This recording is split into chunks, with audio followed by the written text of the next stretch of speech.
ముఖి. ఇప్పుడు ఇంతవరకు నేనేం చెప్పాను? కళ్ళు చెప్పా. ఇప్పుడు ఏం చెప్తున్నాను? దరహాసోజ్వలన్ ముఖి, నవ్వు గురించి చెప్తున్నా. ఒక ముఖంలో ఇప్పుడు నాకు ఒక మనిషిని చూసి ఆ మొహంలో నచ్చేది ఏంటి చెప్పండి? రెండు కదా, ఒకటి కళ్ళు, రెండు నవ్వు.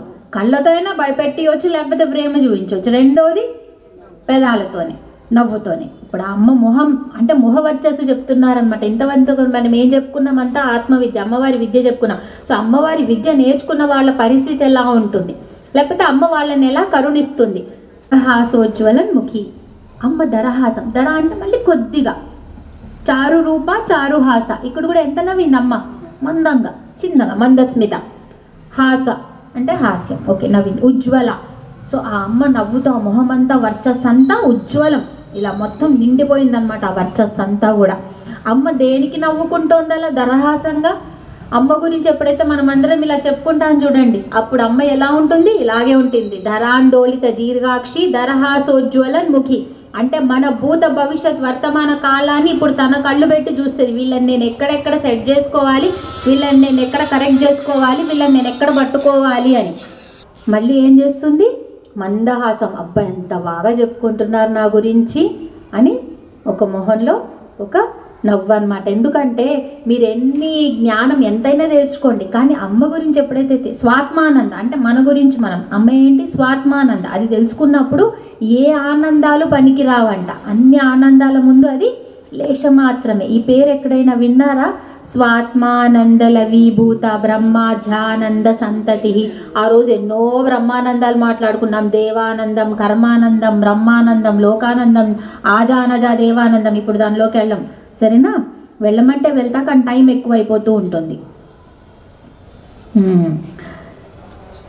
దరహాసో, ఈ రెండు బీజాక్షరాలు. దర, అక్షి అనేది. కళ్ళు ఎప్పుడైతే కళ్ళ గురించి చెప్తామో దర కొద్దిగా, ఇవన్నీ బీజాక్షరాలు. ఇందులో మనం అవన్నీ చెప్పుకోలేం కాబట్టి పేర్లు చెప్పుకున్నా రావాల్సిన ఫలితం వచ్చేస్తుంది అన్నమాట. ఇప్పుడు 603వ నామం. మరి అమ్మ విద్య చెప్పింది, విద్య చెప్పిన తర్వాత దానికి సంబంధించిన మంత్రం గురించి చెప్పింది, మంత్రం చెప్పిన తర్వాత ధ్యానం చెప్పింది, ధ్యానం చెప్పిన తర్వాత దానివల్ల వచ్చేదేంటి? దాక్షాయిని, దైత్యహంత్రి, దక్షయజ్ఞ వినాశిని. గుర్తుందా? దాక్షాయిని అంటే మీరు మంత్రం జపించి అమ్మవారిని కటాక్షించుకుంటే నీ కూతురులా పుడుతుంది, నీ ఇంట్లోనే తిరుగుతుంది. కానీ ఆమె మామూలు అమ్మాయి, స్వయంగా పరాశక్తి అని నువ్వు తెలుసుకోకపోతే ఆమె ఏం చేస్తుంది? దైత్యహంత్రి, నీలో ఉన్న అసురి గుణాన్ని చంపుతుంది. అప్పుడు కూడా నువ్వు వినలేదా? దక్ష యజ్ఞ వినాశిని, నీ యజ్ఞం అంటే నువ్వు దేనికోసమైతే వచ్చావో ఆ పర్పస్ అంటే దాన్నే ముగించేస్తుంది. వచ్చింది కదా, సరేలే ఏం కాదు. దక్ష యజ్ఞ వినాశిని, అసలు ఆమె దక్షుడి కూతురులాగానే, నాకు వద్దే వద్దు, నీతో నాకు పేరే వద్దండి, ఆత్మాహుతికి వెళ్ళిపోయింది. కాబట్టి మీరు ఒక మంత్రమైన ఒక విద్యను అమ్మవారిది తీసుకుంటే ఎట్లా చేస్తారు? దాన్ని ఎలా ముందుకు తీసుకెళ్తారు? అందుకే శ్రీ విద్య ఇవన్నీ ఉపాసకాలు. అందులో శక్తి రూపంలో ఉన్న ఉపాసకాలు ఉంటాయి కదమ్మా, తంత్రశాస్త్రాలు. అవంతా సులువైంది కాదు. దానికన్నా ఒక్కోసారి శివుడినైనా లేకపోతే రాముడినైనా పట్టుకోవడం చాలా మేలేము, కృష్ణుడిని పట్టుకోవడం మేలేము. శక్తి దేవతలు ఉంటారు కదా, తొందరగా అనుగ్రహిస్తారు, వాతలు కూడా బాగానే పెడతారు. మనం కూడా అంతే కదా, తొందరగా వాడికి ఏం కావాలో ఇస్తాం, వాతలు కూడా అంతే తొందరగా పెడతాం కదా. అది గురు. ఇప్పుడు అమ్మవారు గురు రూపంలో వస్తోంది. ఎలా వస్తుంది? గురుమూర్తి, గుణనిధి, గోమాత, గుహ జన్మవు. గో ఇక్కడ 4 చెప్పాను అలా గకారంతోని. గం గణపతవే నమో నమః. గ ఎవరిది? గకారం ఎవరిది? గణపతి. అంటే ఇక్కడ తెలియకుండా మనం గణపతిని, అంతే కదా, ప్రథమ పూజ్యుడైన ఆయనే, ప్రథమ గురువు అయినా ఆయనే. తెలియకుండా మనం ఇక్కడ ఎవరిని రహస్యంగా ఎవరిని కొలుస్తున్నాం? ఇప్పుడు గణపతిని. గురుమూర్తి, గురుర్ బ్రహ్మ, గురుర్ విష్ణు, గురుదేవో మహేశ్వర, గురు సాక్షాత్ పరబ్రహ్మ, తస్మై శ్రీ గురవే నమః. గురువే బ్రహ్మ, గురువే విష్ణు, గురువే శివుడు, గురువే పరబ్రహ్మ స్వరూపం. ఇద్దరికీ వ్యత్యాసం లేదు. కాబట్టి ఈ గురువు, ఈ పరబ్రహ్మ పరాశక్తి ఎవరితో దొరుకుతుంది? గురువుతో దొరుకుతుంది. గురుమూర్తి. అమ్మ ఎవరికి? స్వయంగా ఇంద్రాది దేవతలకి స్వయంగా తనే గురువైంది. మన్మధుడికి తనే స్వయంగా గురువైంది. లోపాముద్రాదేవి అగస్త్య మహాముని పత్ని. ఇంకో పేరు చెప్పాను, గుర్తుందా? ఇంద్రుని భార్య ఎవరు? శచీదేవి. పులోమజార్చిత, వాళ్ళకి గురువైంది వీళ్ళందరికీ. హిమవంతుడు తెలుసా? హిమవంతుడి ఎవరి తండ్రి? పార్వతీదేవి. పార్వతీదేవి కూడా ఊరికే ఆయనకు అలాగే పుట్టేస్తాను అనుకొని పుట్టలేదు. ఆయన దానికి ఎంతో తపస్సు చేశాడు. తపస్సు చేస్తే ఆయనకి కూడా ఇచ్చింది గురుపదేశం, ఆయనకి కూడా చెప్పింది, పుట్టబోయేది నేనే కదా, ఏం కాదు, ప్రిపరేషన్ లేకుండానే నేను నీకు వచ్చేస్తాను అని అనలేదు. మరి మనకెంత ప్రిపరేషన్ కావాలి?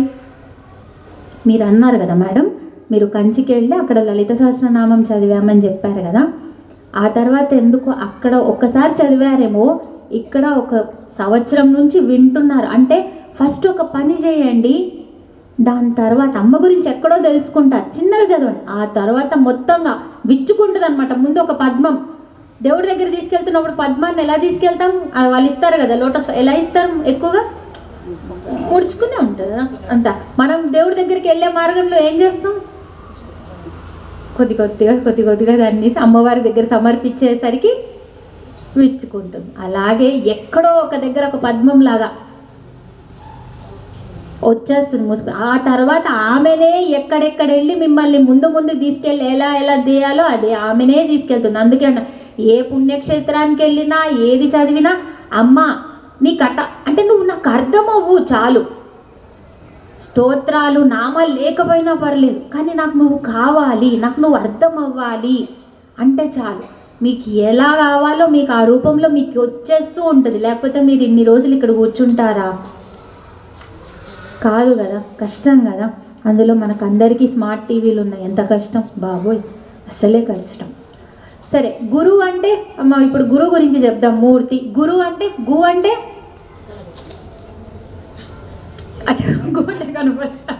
గు అంటే గ అంటే ఎప్పుడు కూడా అంధకారం అజ్ఞానంతో కూడినదన్నమాట. రు అంటే అగ్నితత్వం, ర అగ్నిబీజం ఏం చేస్తుంది? తేజస్సు. సో అజ్ఞానాన్ని తొలగించేది ఎవరు? గురువు. ఆ అంధకారాన్ని నిర్మూలించేది ఎవరు? గురువు. అందుకే గురుమూర్తి. అందుకే అమ్మవారు ముందు దివ్య విగ్రహగా ఉండి ఆ తర్వాత దయామూర్తి అయి ఆ తర్వాత గురుమూర్తి అవుతుంది. ఇప్పుడంతా అమ్మవారు ఎక్కడ ఎలా ఉంది? దివ్య విగ్రహ, చివరి నామం అదే. ఆ వెలుగే మనకి గురుమూర్తి లాగా దయతో, అయ్యో వీళ్ళకి నేను చేరాలంటే వీళ్ళకా నేను మామూలుగా ఇప్పుడు పిచ్చక రూపంలో వచ్చి చెప్తే అర్థం కాదు, వీళ్ళకి అర్థమయ్యే భాషలో వచ్చి చెప్పాలి. వీళ్ళకి అర్థమయ్యే మళ్ళీ తెలుగే వస్తే వీళ్ళకి తెలుగులో చెప్పాలి. ఆ మేడంకి మరాఠీ హిందీ వచ్చి అందులోనే చెప్పాలి, లేకపోతే సగం మెసేజ్లు పాయే డామ్. సో ఈ మేడంకి తెలుగు వచ్చు, సగం తెలుగు, అలా కన్నడ భాష అంటే మళ్ళీ అర్థమయ్యే లాంగ్వేజ్లో కూడా చెప్పాలి. కాబట్టి ఆ గురువు. కానీ నిజంగా మీరు ఆ భక్తిలోకి వెళ్తే కదా ఒక్కోసారి గురువు ఏం చెప్తున్నాడో కూడా అర్థం కాదు. ఆ గురువుని చూస్తే చాలు మీకు రావాల్సిన అలా ఎవరా గురువు? ఒక్క మాట మాట్లాడకుండా మొత్తాన్ని సైలెన్స్. దక్షిణామూర్తిలా. ఎవరు దక్షిణామూర్తి రూపం? రమణ మహర్షి. ఎంతో దూరం నుంచి మనకు అందరూ కదా భారతదేశానికి సనాతన ధర్మానికి దగ్గరగా ఉండేది రష్యా వాళ్ళు ఎక్కువ వస్తారు. వాళ్ళు వచ్చినప్పుడు కదా రష్యా వాళ్ళు ఎన్ని డౌట్లు పడి వచ్చినా ఆయనేం మాట్లాడరు, చాలా కష్టం. ఆయన్ని కదిలించి సంవత్సరాల కొద్ది కదిలిస్తే ఒక మాట ఏమైనా మాట్లాడతారేమో, లేకపోతే ఇందులో చదువుకో అంటారేమో. దక్షిణామూర్తి రూపంలో స్వయంగా వచ్చింది రమణ మహర్షి. నువ్వెన్ని ప్రశ్నలతో అయినా ఆయన్ని చూడగానే అన్నీ తీరిపోతాయి.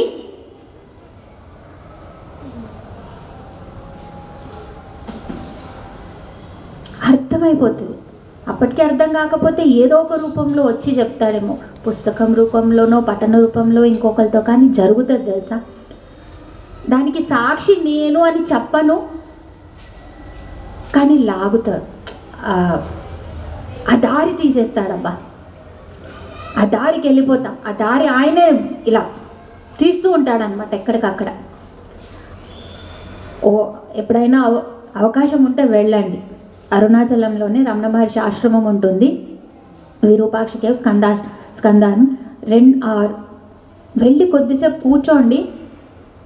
ఆయనకి మీకు నిజంగా ఉంటుంది కనెక్షన్ లేని ఫస్ట్ అక్కడ వరకు వెళ్ళలేము, అక్కడ కూర్చోవాలనిపించదు.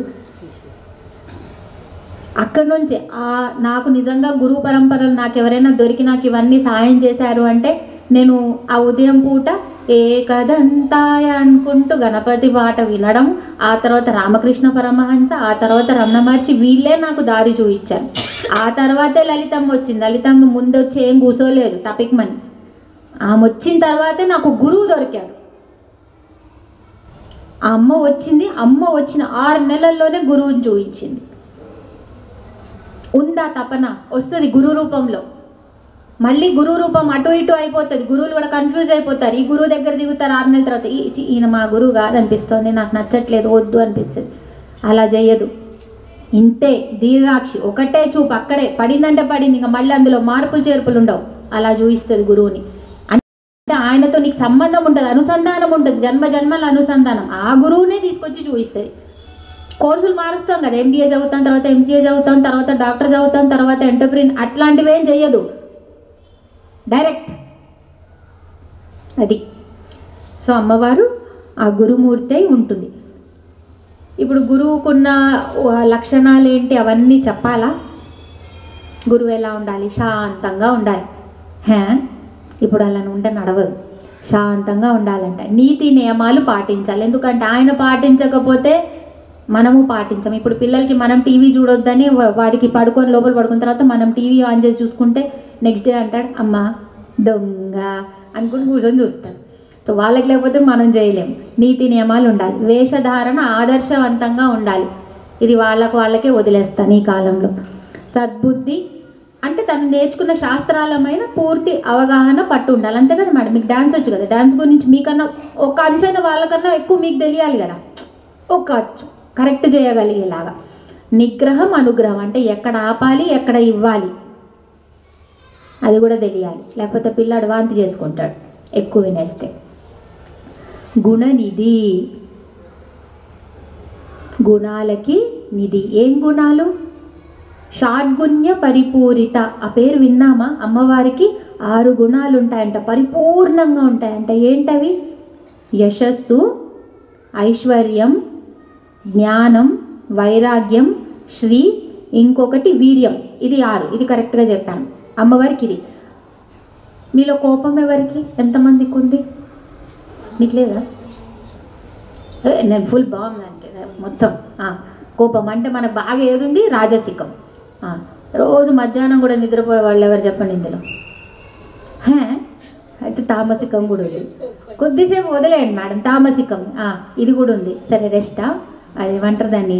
But nap, power nap. Okay sorry, power జారిన పవర్ న్యాప్. ఓకే.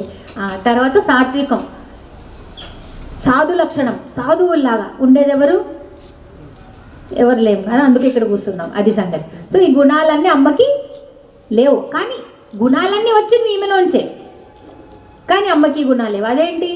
అది ఎట్లా కుదురుతుంది? మీరు సినిమాకి వెళ్ళారా ఎప్పుడైనా? సినిమాకి వెళ్తే స్క్రీన్ లేకపోతే ఎంత సినిమా తీసినా రీల్ ఎక్కడేస్తారు? స్క్రీన్ మీదే కదా వేయాలి. స్క్రీన్కి అంటుకున్నాయా? అంటుకోలేదు కదా. సినిమా తీసేసిన తర్వాత స్క్రీన్ అక్కడే ఉంది, స్క్రీన్కి ఏం కాలేదు. ఏడ్చేది మనం, నవ్వేది మనం, డబ్బులు ఇచ్చేది మనం, దొబ్బించుకునేది మనం, సచ్చేది మనం, అన్నీ మనమే. స్క్రీన్కి ఏమైంది? స్క్రీన్కి ఏం కాలేదు. అలా అమ్మ నుంచి అన్నీ వస్తాయి, అమ్మకేం అంటావు. సినిమా స్క్రీన్ మాదిరిగా అలా.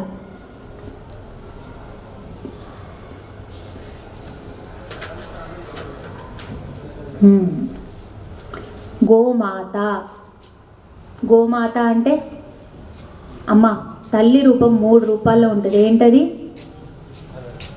మనల్ని కన్న తల్లి, మనల్ని కూడా మన కన్న తల్లిని కూడా మోసే భూమాత, ఎంతో మంది తల్లుల్ని మోస్తున్న భూమాత.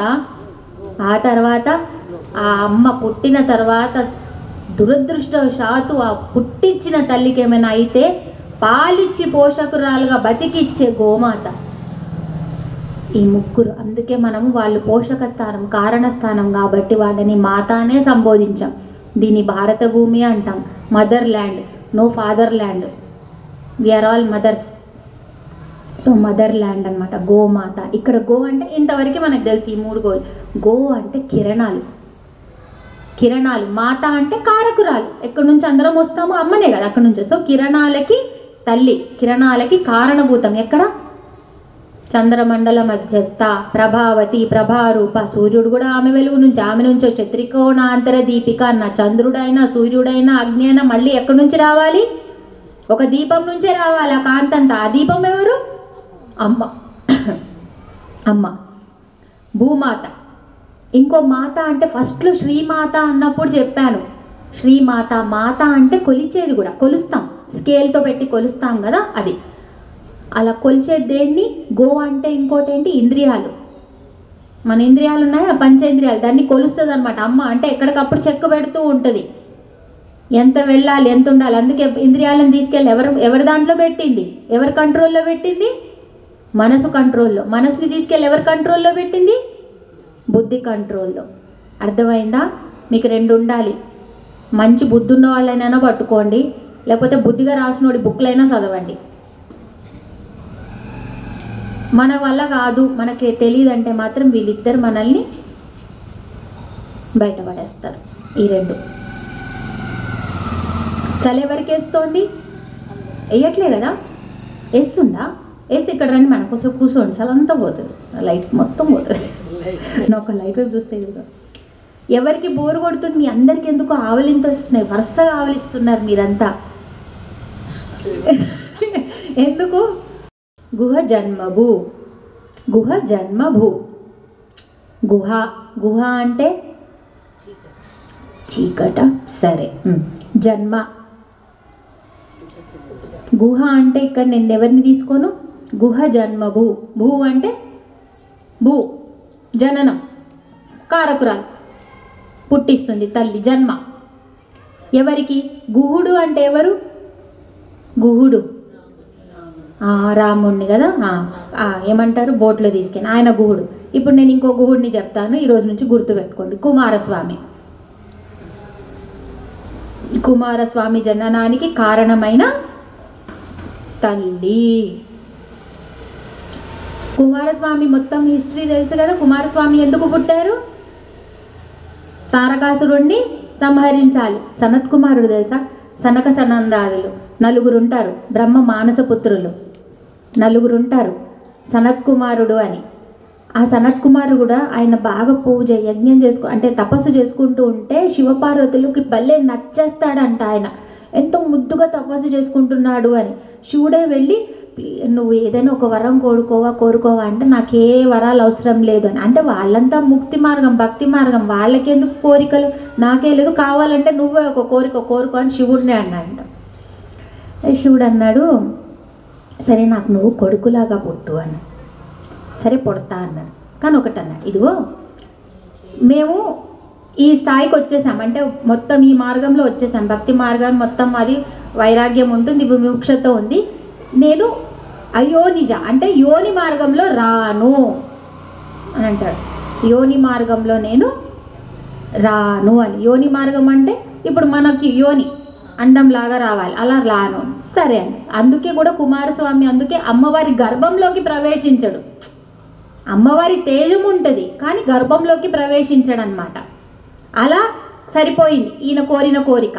తారకాసురుడు కూడా నాకు శివపార్వతుల కొడుకు కావాలంటారు, కానీ ఇప్పుడు పార్వతి అమ్మవారు లేదు, సతీదేవి లేదు కదా. సో ఎట్లా పుడతాడు? కానీ ఉంది అమ్మ తేజం కూడా, కానీ గర్భంలో ఉండదన్నమాట. సో ఇప్పుడు వీళ్ళని తీసుకున్నారు శక్తి, అది ఎవరిది? శివుడిది తేజం కదా. అది భరించలేక ఏం చేశారు? ఫస్ట్ ఆ తర్వాత వాయువు తీసుకున్నాడు, అగ్ని తీసుకున్నాడు, ఆ తర్వాత గంగాదేవికి వదిలేశాడు. గంగాదేవి కూడా కొద్దిసేపు చల్లదనంలో కదా వేస్తే సరే భరించగలనేమో అనుకుంది, కానీ గంగాదేవి కూడా ఉంది, వామ్మో ఇది నా వల్ల నేను భరించలేను అని. ఆ తర్వాత ఎలా అంటే రేళ్ల తెప్ప, శరవణం అంటారు, శరవణం అని దాని మీద వేసేసింది అమ్మవారు. అక్కడ నుంచి కృతికలు చూసుకున్నారు 6. వాళ్ళు ఏం చేశారు? అలా పడేసేసరికి 6 తలకాయలు అయిపోయాయి. ఒక్కొక్కళ్ళు తీసుకొని పాలిచ్చి పెంచారు. పెంచిన తర్వాత ఆ తర్వాత అమ్మవారు వచ్చింది. అమ్మవారు తీసుకొని ఏం చేసింది? ఆయన్ని స్కంద అంటే ఏం చేసింది? ఆయన్ని ఒక శరీరం చేసేసింది. అప్పుడు ఏం చేశాడు ఆయన? 6 తలలు 12 చేతులతో అయ్యాడు. అందుకే ఆయన పేరేంటి? షడానన, షణ్ముఖం, ఆర్ముఖం. ఆ తర్వాత ఆయనే స్కంద అంటారు, ఆయన కూడా స్కంద అంటారు. ఇప్పుడు ఆయన 6 తలకాయలు దేనికి సూచన? 6 ఋతువులు. ఆయన 12 చేతులు దేనికి సూచన? మనకున్న 12 మాసాలు. ఆయన ఏ రోజు పుట్టాడు? షష్ఠి. ఆయనకి ఇష్టమైన తిథి, ఆయన పుట్టింది షష్ఠి. ఆయనకు ఆ తర్వాత ఆయన మంత్రం ఏంటి? శరవణ భవ, అది కూడా 6 అక్షరాలు. ఆ తర్వాత ఆయన దేనికి కుండలినిలో నిదర్శనం? షట్చక్రాలు ఎవరు? ఆయనే తీసుకెళ్ళేది సర్పరూపంలో కుండలిని, వ్యష్టి కుండలిని అంటాడు. అంటే మనలో ఉండే కుండలిని అంటే ఎవరు? కుమారస్వామి రూపంలోనే, సర్పరూపంలోనే ఉంటుంది. కింద మూలాధారం దగ్గర ఎవరు కూర్చుని ఉంటాడు? గణపతి కూర్చుంటాడు, అధినేతగా. మిగతా షట్చక్రాల్లో అంతా కుమారస్వామి ఉంటాడు. కింద ఉన్న అమ్మని పైన ఉన్న అయ్యని కలిపేది వీళ్ళిద్దరే. అంటే ఇక్కడ తెలియకుండా గురుమూర్తి, గుణనిధి, గోమాత, గుహ జన్మభు వీళ్ళు తీసుకెళ్ళి మిమ్మల్ని ఎలా యోగ మార్గంలో కూడా నేర్పించేస్తున్నారు. అంటే కుండలిని జాగృతం అవుతుంది. అంటే అమ్మ మళ్ళీ నీకు ఇచ్చిన శరీరంతో నువ్వు నన్ను ఎలా తెలుసుకోవాలో దానికి కావలసిన ప్రక్రియ అంతా అందజేస్తోంది. సరే మనకి రావు, మనకు మంత్రం లేదు, గురుపదేశం లేదు, ఏం పర్లేదు, లలిత సహస్రనామం చదువుకోండి. నాకు అది కూడా రాదు. ఓం శ్రీమాత్రే నమ, నాకు అది కూడా శ్రీమాత శ్రీమాత శ్రీమాత శ్రీమాత శ్రీమాత. అమ్మ అనడానికి ఏమైనా గొప్పగా మెసేజ్లో లలిత ఏదైనా పేరు చెప్పాలా? ఇంతమందిని మీకమ్మ మీకమ్మ మీకమ్మ, మీకో పేరుంది, మీకో పేరుంది, మీకో పేరుంది, నాకో పేరుంది. కానీ అమ్మలాగా మనకేమైనా పేరుందా? అమ్మనే. అమ్మ అంటే అందరం చూస్తాం తిరిగి, నా కొడుకేమో నా కొడుకేమో నా కొడుకేమో అని. అందరికీ ఒకటే అమ్మ. మనకి పేర్లు బయట పలకడానికి కోసమో, బయట బతకడానికి పేర్లు, కానీ ఆమె కోసం ఏముంది. ఇక్కడి నుంచి అమ్మ అంటే అయ్యో నన్నే నా వస్తున్నా వస్తున్నా అంటుంది, పరిగెట్టుకుంటూ వచ్చేస్తుంది. సో ఇక్కడ చెప్పేది ఏ దాని గురించి? కుండలిని. సో నీ కుండలిని కదులుతుంది అని.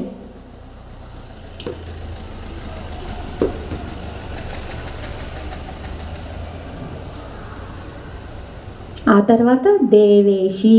ఇప్పుడు ఎవరు ఈమె? ఈ అమ్మవారు ఎవరు? దేవేశి. దేవా ప్లస్ ఈషి. ఈషి అంటే నియామకురాలు, పాలకురాలు. దేవ అంటే దేవతలు. దేవతలు అంటే ఎవరు? వెలుగు చూయించేవాళ్ళు. వెలుగు ఎవరు చూయిస్తారమ్మా? నీకు మంచి చేయాలనుకునే వాళ్ళు చూయిస్తారు. వెలుగు అంటే వెలుగు ఏంటి? ఇప్పుడు వెలుగుని మనం ఏమైనా గట్టిగా ఇప్పుడు నేను వైర్ పట్టుకుంటా కానీ వైర్ లోపల ఉన్న కరెంటుని పట్టుకోగలనా? పట్టుకుని చేస్తా. అంటే వాళ్ళ కరెంటు వాళ్ళు అన్నమాట, వెలుగులాగా. అంటే సూక్ష్మంగా ఉంటారు.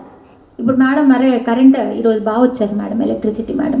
సో అంతే కదా, కరెంటుని మాత్రం మనం వెలుగుని సూక్ష్మంగా ఉండదు. ఇప్పుడు మనకి లైట్ లాగా ఇక్కడ కనిపించిన జనరేటర్ దగ్గర ఇలా సూక్ష్మంగానే ఉంది కదా. సో అమ్మవారు అలా సూక్ష్మ లోకాల్లో ఉండే వాళ్ళందరికీ కూడా పాలకురాలు, అంటే దేవతలకి పాలకురాలు అని. ఇంకోటి దేవ అంటే దేవహ అంటే శివుణ్ణి కూడా, కామేశ్వరుణ్ణి కూడా దేవహ అంటారు. అంటే దేవహ శివుడికి కూడా అమ్మవారు నియామకురాలు. అదేలా? కామేశ్వర ప్రాణనాడి. కామేశ్వరుడు ఇప్పుడు నాకు ప్రాణనాడి, ఇదే కదా ప్రాణనాడి. ఇప్పుడు నేను బతుకున్నానా లేదా అనుకొని ఎలా చూస్తారు? నా నాడి చూస్తారు కదా. లేదనుకుంటే లేదంటారు, ఉన్నా అంటే ఉన్నా. అలా కామేశ్వరుడు కూడా ఉన్నాడు అనడానికి ఎవరు కావాలి? ఆయనకు నాడి కావాలి. ఆ నాడి ఎవరు? అమ్మవారే. అంటే ఆయన ఒక సంకల్పం చేయాలి, సృష్టి జరగాలని సంకల్పం చేయాలన్న ఆ సంకల్పానికి సహాయపడిన శక్తి కూడా అమ్మవారే. అంటే ఆలోచన తెప్పించింది కూడా ఆమెనే.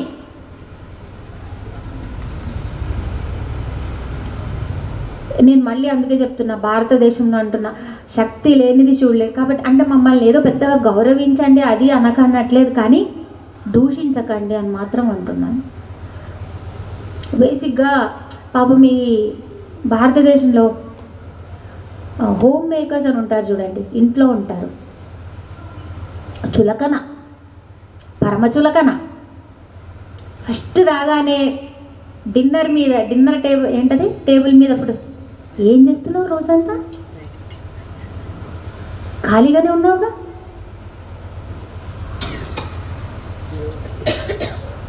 3 రోజులు ఆఫీస్ వెళ్ళకపోయినా అదే మాట అంటారు, ఏం టెన్షన్ లేదు, ఏం పర్లేదు, మీరు కూడా 4 రోజులు ఇంటికి వెళ్ళేసి రండి, అప్పుడు వీళ్ళు ఇంకా బాగుంటుంది. అంటే ఇంతకుముందు పాతకాలంలో అంతా ఎందుకు పద్ధతిగా ఉండేదంటే ఆయన సంపాదించి తీసుకొస్తాడు, ఉట్టి ఇస్తాడు. దాన్ని మీరు అంటే ఐశ్వర్యంలా ఎలా మారుస్తారు, దాన్ని పిల్లలకి పనికొచ్చేలాగా ఆహారంలా ఎలా మారుస్తారు, వాళ్ళ బంధువులు వీళ్ళ బంధువుల్ని కలిపి ఎలా పెడతారు, అన్నీ మీరు చేసేవాళ్ళు. ఎందుకు తెలుసా, ఆయన ఆ గౌరవం మీకు ఇచ్చేవాడు. మీరు ఆ గౌరవాన్ని కాపాడుకోవడం కోసం మీ శాయశక్తిలా కష్టపడేవాళ్ళు. ఇప్పుడు గౌరవం లేదు, గౌరవం లేని దగ్గర ఏముంటుంది? ఎప్పుడు ఒక రకమైన బాధతో ఆడది చేస్తే అది ఏం ముందుకు వస్తుంది, ఎవరికి పనికొస్తుంది? అదొక అయిపోయిందనమాట. ఆడది ఖాళీగా కూర్చోదు ఆమె.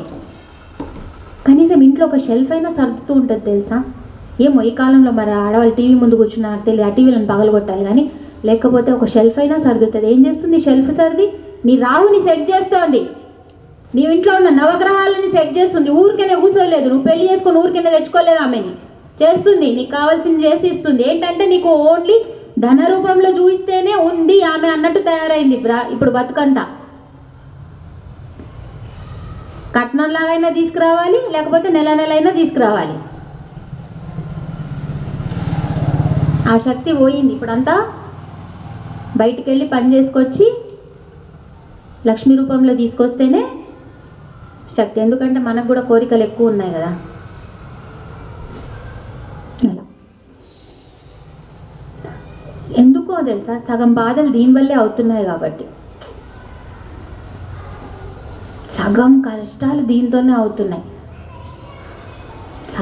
సగమేంటి, సగంకి మించి. దండ నీతిస్తా ఏం చేస్తుంది? దండ నీతిస్తా దేవేశి. దండనీతి అంటే ఇది ఒక శాస్త్రం. అమ్మ ఎప్పుడైనా పేరు విన్నారా? సామ దాన భేద దండోపాయాలని. ఇది ఎక్కడ వాడతారు చెప్పండి? శత్రువుని. నాకు ఇవి 3 చోట్ల కనిపిస్తాయి తెలుసా. ఒకటి మహాభారత యుద్ధంలో కృష్ణుడు వాడాడు, రెండోది మన రాజకీయ నాయకులు మన వైపు వాడతారు ఓటర్లకి, ఇంకోటి అమ్మా నాన్నలు పిల్లల మీద పెడతారు పెంపకంలో కదా. సామధాన భేద దండోపాయాలు మంచిగానే చెప్పి చూస్తారు. లేదంటే బ్రైబరీ, అరే నీకు ఇది కొనిస్తారా, నువ్వు అది చేసేయరా, ఈరోజు చదివితే నీకు ఆ సినిమాకి తీసుకెళ్తారా, నువ్వు ఇది చేయరా, చేస్తా. ఆ తర్వాత భేదం చూపిస్తారు, వేరు చేసి చూపిస్తారు. ఇదిగో ఆమె చదువుతుంది, నువ్వెందుకు చదవట్లే, నువ్వెందుకు చేయలేవు, దా. అది కూడా లేదా, లాస్ట్కి ఏం పడుతుంది? ఖట ధడాలని పడుతుంది అనమాట. సో అమ్మవారు కూడా ఏం చేస్తుంది? దండనీతి శాస్త్రం. ఆమె కూడా అన్ని బుజ్జిగా, సరే బంగారం నువ్వు ఎంత తపస్సు చేసావు కదా, ఎంత రోజు నన్ను శ్రీమాత అన్నావు కదా, దా నీకు ఇచ్చేస్తా అంటదా? అంత లేదు. దుష్ట శిక్షణ శిష్ట రక్షణ. అక్కడ మహాభారతంలో కృష్ణుడు ఏం చేశాడో ఇక్కడ కూడా ఆమె అదే చేస్తుంది, ఏ మాత్రం తగ్గదు. కానీ ఇప్పుడు ఈ వీడికి ఉన్న పనిష్మెంట్ అంటే శిక్ష వీడికి ఉండదు, వీడికి ఉన్నట్టు వాడికి ఉండదు. ఎవరికి తగ్గ అనే పదం ఒకటి రాసుకోండి. ఎవరికి తగ్గ ఎవరికి సరిపడా అదే ఇస్తుంది. కాబట్టి నేను కూడా కాపీ కొట్టి పాస్ అయ్యాను, వాడు కాపీ కొట్టి పాస్ అయినా ఒకడు పాస్ అవుతాడు, ఒకడు ఫెయిల్ అవుతాడేమో. ఒకడికి 10 మార్కులు ఎక్కువ వస్తేమో 10 మార్కులు అంటే నేను కంపారిజన్ చెప్తున్నా. ఎవరికి తగ్గ దండనీతి, ఎవరికి ఎలా ఇవ్వాలో అలా ఇస్తుంది అనమాట. ఆమె అది మంచిగా ఇస్తుంది. కుండలిని దండనీతి. దండ అంటే ఎలా ఉంటుందమ్మా? దండ పొడుగు చక్కగా ఉంటుంది కదా, స్ట్రైట్ ఉంటుంది.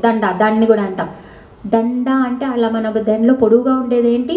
మన వెన్నుపూస, మేరుదండం అంటాం, లేకపోతే దానిలో ఉండేది దండనీతి స్థ. దాంట్లో స్థ అంటే కూర్చొని ఉంటుంది. దండనీతి అంటే మీ కుండలినిలో ఉండేది, మీ మేరుదండం కుండలిని రూపంలో ఉండేది. అందుకే మీరు గురువుని పట్టుకొని ధ్యానం చేస్తూ వెళ్ళిన వ్యష్టి కుండలిని అంటే కుమారస్వామి జాగృతమై ఆ పైన అందరికీ ఇప్పుడు అందరం కూర్చొని గురువు దగ్గర చేరాం. ఇదండి ఇప్పుడు ఫస్ట్ క్లాస్ సెకండ్ క్లాస్ అంటే బయట చదువు కదా. అందరిని ఏం చేస్తారమ్మా? ఒకేసారి ఆర్మల్ ఎగ్జామ్ పెడతారు, పాస్ చేసేస్తారు కదా. గుంపు పోస్తుంది, గుంపు పోతుంది. అమ్మ దగ్గర అలా గుంపులా వచ్చినా గుంపులా పోరు. అంటే మీకుండని జాగృతం మీకైనప్పుడు, మీదైనప్పుడు మీది. కాబట్టి ఎవరికి తగ్గ ఫలితం ఎవరిది ఎప్పుడవుతుందో అప్పుడే మీరు నెక్స్ట్ లెవెల్కి వెళ్తారు. మూలాధారం దగ్గర ఉన్నోళ్ళు మీరు మూలాధారం నెల అవ్వచ్చు, మీకు సంవత్సరం అవ్వచ్చు, మీకు 2 నెలలు అవ్వచ్చు, ఎవరిది వాళ్ళు. అంటే మీ ప్రయత్నం ఎంత ఉందో దాన్ని తగ్గట్టు మళ్ళీ మీరు లోపల ఎంత దిగిపోతున్నారు, అటు ఇటు సైడ్ ట్రాక్లు ఎంత పడుతున్నారు, ఇవన్నీ కూడా ఉంటాయి. దీన్ని బట్టి మిమ్మల్ని ముందుకి తీసుకెళ్లే తల్లి. దహరాకాశ రూపిణి. దహరాకాశం, అబ్బా ఎంత మంచి పేరు. దహరం అంటే హృదయస్థానం అంట, చీకటి. మీరు హృదయాన్ని ఎప్పుడైనా చూసుకున్నారా? చూసుకోలేదు కదా, చూసుకుంటే మనం ఉండవు కాబట్టి చూసుకునే ధైర్యం చేయవు. హృదయస్థానం అంతే. దహరాకాశ, హృదయం ఎలా ఉంది? ఆకాశం అంట. దహరాకాశ రూపిణి అంటే ఏంటి? అనంతం. ఆకాశం. హృదయం అంటే సరే, దాన్నే దహరాకాశం అంటే మన లోపల ఉన్న ఆకాశాన్ని. ఆకాశం అంటే అనంతం కదా. మరి ఆకాశం ఇప్పుడు శూన్యమా లేకపోతే అందులో ఏమైనా ఉందా? శూన్యమే ఉంది. సరే, ఇప్పుడు మనం కొంచెం ముందుకు వద్దాం. ఆకాశం నుంచి ఏమొచ్చింది? పంచభూతాల నుంచి లైన్కి వద్దామా? ఆకాశం నుంచి ఏమొచ్చింది? వాయువా, సూపర్. ఆ తర్వాత అగ్ని, ఆ తర్వాత జలం, ఆ తర్వాత భూమి, భూమి నుంచి ఔషధాల నుంచి విత్తనం, అన్నం నుంచి పురుషుడు, అంతే కదా. ఔషధాలు అంటే చంద్రుడు ఔషధాలు ఇస్తాడు, సూర్యుడు కూడా అదే ఔషధాలు. ఉదయం అయితే సూర్యుడు, రాత్రి అయితే చంద్రుడు. వాళ్ళే ఏమవుతుంది మీకు? అన్నం. ఎందుకంటే మనమే అంటాం కదా, ఒక్కొక్క అన్నం మెతుకు ఒక్కొక్క వీర్యంతో సమానం. అన్నం మెతుకు, అందుకే అన్నం గింజ కూడా ఎలా ఉంటుంది? White colour, శుక్లం. సో పురుషుడు అక్కడి నుండే వస్తాడు. అది తినే మన లోపలికి వెళ్ళి అదే వీర్యం అవుతుంది, అదే మళ్ళీ నీ జీవ సృష్టికి కారణం అవుతుంది. మరి ఇంత చేస్తున్న ఆకాశం శూన్యం ఎలా అవుతుంది? అందులో ఎంత అనంతం ఉంది. కళ్ళు మూసుకోండి, ఎన్ని కళ్ళలు కంటారమ్మా? కళ్ళెన్ని కళ్ళు? బుచ్చికి ఇంతే, బుచ్చి ఈడు బుచ్చి, అడుగు బుచ్చి. కళ్ళలు బుక్ రాసుకోవచ్చు కదా. అంత బుక్ రాసుకుందాం అంటే పేపర్తో రాసుకుందాం వల్ల స్పీడ్ ఎక్కిపోతూ ఉంటుంది, down down down down down down down down. మరి అనంతం కదా చిన్ని కళ్ళల్లో కదా. మనసు ఎన్ని ఆలోచనలో కదా. అలా హృదయం కూడా అనంతం. సో ఆ హృదయంలో అమ్మవారు పద్మంలో, ఆ హృదయ పద్మంలో ధారాకాశ రూపిణిగా కూర్చొని ఉంటుంది. ఇలా కూర్చునేది ఎవరు చెప్పండి? ఇంకోటి, లక్ష్మీ నరసింహస్వామి. ఆయన ఎందుకో ఈరోజు నాకు బలంగా అంటే ధారాకాశ రూపిణి అంటే ఇంతే అర్థం. ఇంకొకటి ఆగండి, లక్ష్మీ నరసింహస్వామికి వెళ్ళే ముందు సరే, ఆకాశం నుంచి వాయువు వచ్చింది కదా. బయట ఆకాశం ఉంటే చోటు అందాం, మన లోపల ఉంటే మాటు అంటాం. మాటికి చీటికి మాటికి ఏంట్రా, మాటుకు కూర్చున్నావేంట్రా, పక్క ముందుకి రా అంటాం కదా. సో ఆకాశం నుంచి ఏమవుతుంది? సరే, ఇప్పుడు మీరు సిపిఆర్ అంటే తెలుసా మీకు? కార్డియో పల్మనరీ రిసర్సిటేషన్ అంటారు. ఎవరైనా చనిపోతే, గాలి అందకపోతే, స్టాంపేడ్, మొన్న స్టాంపేడ్ అయింది కదా సినిమా కోసం. ఆ చిన్నపిల్లాడి పోతే వీడియో చూసారా? ఏదో చేశారు ఇలా పెట్టి, ఇలా ఇలా అన్నారు. ఏంటది? దాన్ని సిపిఆర్ అంటారు. గుండె ఆగిపోతుంది, ఏమన్నారు? కొట్టారు అంటే ఇలా ఇలా అనగానే ఏమైంది? మళ్ళీ ఊపిరితిత్తుల్లో కొంచెం గాలి వెళ్ళింది, మళ్ళీ దానిలోంచి ఆర్టరీస్, వెయిన్స్లోకి వెళ్ళి ఆర్టరీస్ అంటే రక్తం వెళ్ళి రక్త సరఫరా స్టార్ట్ అయ్యి మళ్ళీ గుండె పనిచేయడం స్టార్ట్ అయింది. అంటే ఇక్కడ ఇప్పుడు దేని మీద కొడుతున్నాం మనం? పోయి పొట్ట మీద కొడుతున్నామా? లేదు. ఎక్కడ పెట్టాం? గుండె మీద. గుండెని ఏం చేసాం? మళ్ళీ పల్సేట్స్ అంటే గుండెని మళ్ళీ పల్సేట్ అంటే దాని ఫ్లోని స్టార్ట్ చేసామన్నమాట. దాన్ని బీట్ని హార్ట్ బీట్ అంటారు. అలాగే ఆకాశం కూడా పల్సేట్స్ అంటే కదులుతుంది, ఆ కదలికే వాయువు అవుతుంది. అలాగే మనలో కూడా అంతే కదా. గుండె ఏమవ్వాలి? వాయు రూపంలో, ఎయిర్ రూపంలో ఏముంటుంది? Next cardio pulmonary. కార్డియో అంటే గుండె, పల్మనరీ అంటే ఊపిరితిత్తులు. అక్కడ నుంచి ఆల్వియోలై చిన్న చిన్న, అక్కడ నుంచి తీసుకెళ్ళి రక్త సరఫరా ఇస్తుంది. అక్కడ నుంచి ఆర్టరీస్, వెయిన్స్ అని ఉంటాయి. అదంతా ఒళ్ళంతా తీసుకెళ్ళి మళ్ళీ తిరిగి గుండెకి ఇస్తుంది. అంటే అర్థమైందా? సేమ్ అదే పని బయట అవుతుంది చూడండి. ఆకాశం నుంచి వాయువు వచ్చింది, వాయువు నుంచి అగ్ని వచ్చింది, సేమ్ అదే పని మనం చేస్తాం. అక్కడ నుంచి జలం వచ్చింది, పృథ్వీ వచ్చింది, ఆ తర్వాత మనిషి వచ్చాడు అన్నాను కదా. ఆ తర్వాత ఇప్పుడు అదే ఏమవుతుంది? సేమ్ ఆకాశం నుంచి సముద్రంలోకి నీళ్ళు వెళ్తాయి, ఆ సముద్రమే మళ్ళీ ఆవిరవుతుంది, పైన వెళ్తుంది, మబ్బులు అవుతాయి, మళ్ళీ వర్షం పడుతుంది. అంటే ఈ సైకిల్ అనేది నడుస్తూ ఉంటుంది. అక్కడ బ్రహ్మాండంలో, ఇక్కడ పిండాండంలో సేమ్ అదే జరుగుతూ ఉంటుంది. దీన్ని చేసేది ఎవరు?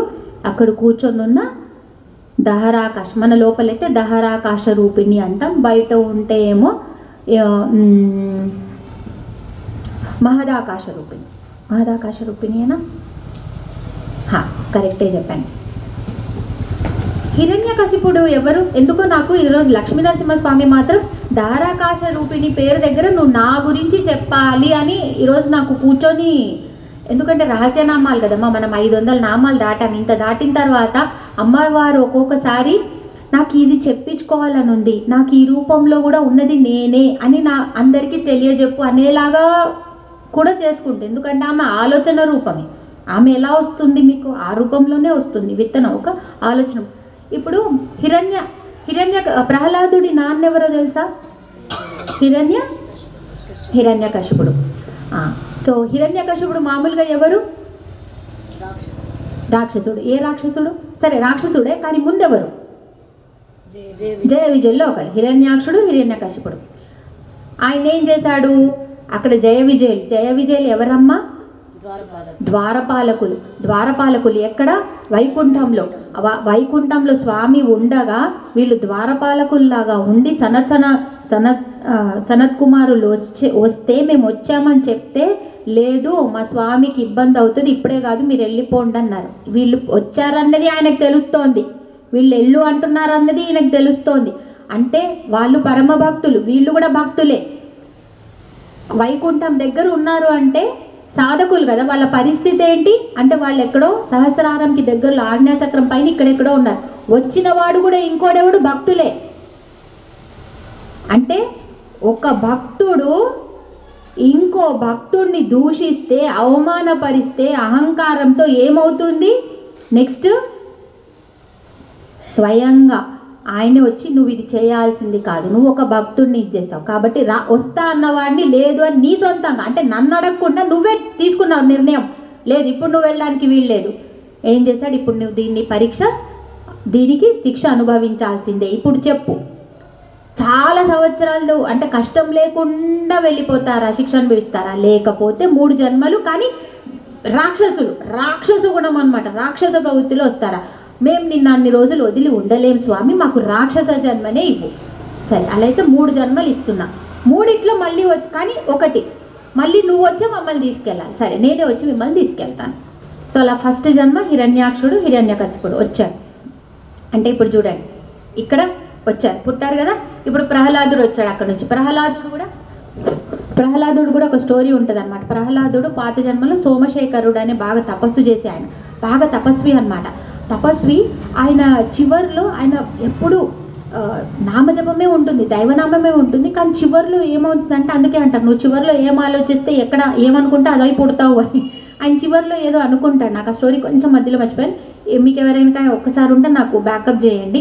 సోమశేఖరుడు ఆయన ఏదో అనుకుంటాడు, ఏదో అనుకుని అది పుడతాడు అనమాట. అయ్యో నేను ఇదయ్యానేంటబ్బా అంటే, నువ్వు చివరిలో ఇదే అనుకున్నావు కాబట్టి ఇలా వచ్చావు. అయ్యో మరి ఎట్లా అంటే, సరే నేను నీకు ఇంకో జన్మలో మళ్ళీ నిన్ను నా భక్తుల్లాగా పుట్టిస్తాను, అప్పుడు నిన్ను ఉద్ధరిస్తానులే అంటాడు. సో అలా ఇద్దరు భక్తులే చూడండి, ఒకళ్ళు జయ విజయులు, ఒకళ్ళు సోమశేఖరుడు అనేవాడు, ఆయన కూడా భక్తుడే. ఇద్దరు భక్తులు కానీ ఇప్పుడు ఈ జన్మలో వీళ్ళు భక్తి పరంపరమే ఏదైతే చేస్తున్నారో పూర్తి విరుద్ధం. హిరణ్యకశిపుడేమో ఏమంటాడు? అచి హరియే లేడంటాడు, దూషిస్తాడు, రాక్షస కుటుంబంలో పుట్టాడు. అలాంటి రాక్షస కుటుంబంలోనే ప్రహ్లాదుడిని పుట్టించాడు. ఆహ్లాదం, ఆనందం, ఉత్కృష్టమైన ఆనందం అన్నమాట. ఎప్పుడు అంటే లోపల స్వాత్మానంద లవీభూత బ్రహ్మాజానంద సంతతి అన్నదానికి ప్రహ్లాద పేరు. ఇద్దరిని ఒకే దగ్గర, ఒకడంటే ప్రహ్లాద, ఒకడేమో హిరణ్యకశిపుడు ఏమంటాడు? నాకు ఎక్కడ ఉండాలి? ఆయన కోరిక కోరుకొని వస్తాడు, నాకు చావు ఎలా ఉండాలి? భూమిలో ఉండొద్దు, ఆకాశంలో ఉండొద్దు, ఉదయం ఉండొద్దు, సాయంత్రం ఉండొద్దు, మానవుడై ఉండొద్దు, జంతువై ఉండొద్దు, ఏ ఆయుధాలు వాడొద్దు, ఇవన్నీ ఉంటాయి కదా ఆయన కోరికలన్నీ కూడా. అండ్ ఇవన్నీ కోరికలు తీర్చేలాగా ఉండాలి, ఒక ఆయన రావాలి. అదే ప్రహ్లాదుడు, అదే ఆయన. ఇప్పుడు ఇద్దరు ఇలా కావాలనుకుంటాడు. ఇప్పుడు ఏం చేస్తాడు? హిరణ్యకశిపుడికి కోపం. ప్రహ్లాదుడు ఏమైతే తెలుస్తుంది, అయ్యో వద్దు అనుకుంటే ఈ పిల్లాడేంటి హరినామ సంకీర్తనే చేస్తున్నాడు, హరినామ సంకీర్తన చేస్తూ ఉంటాడు.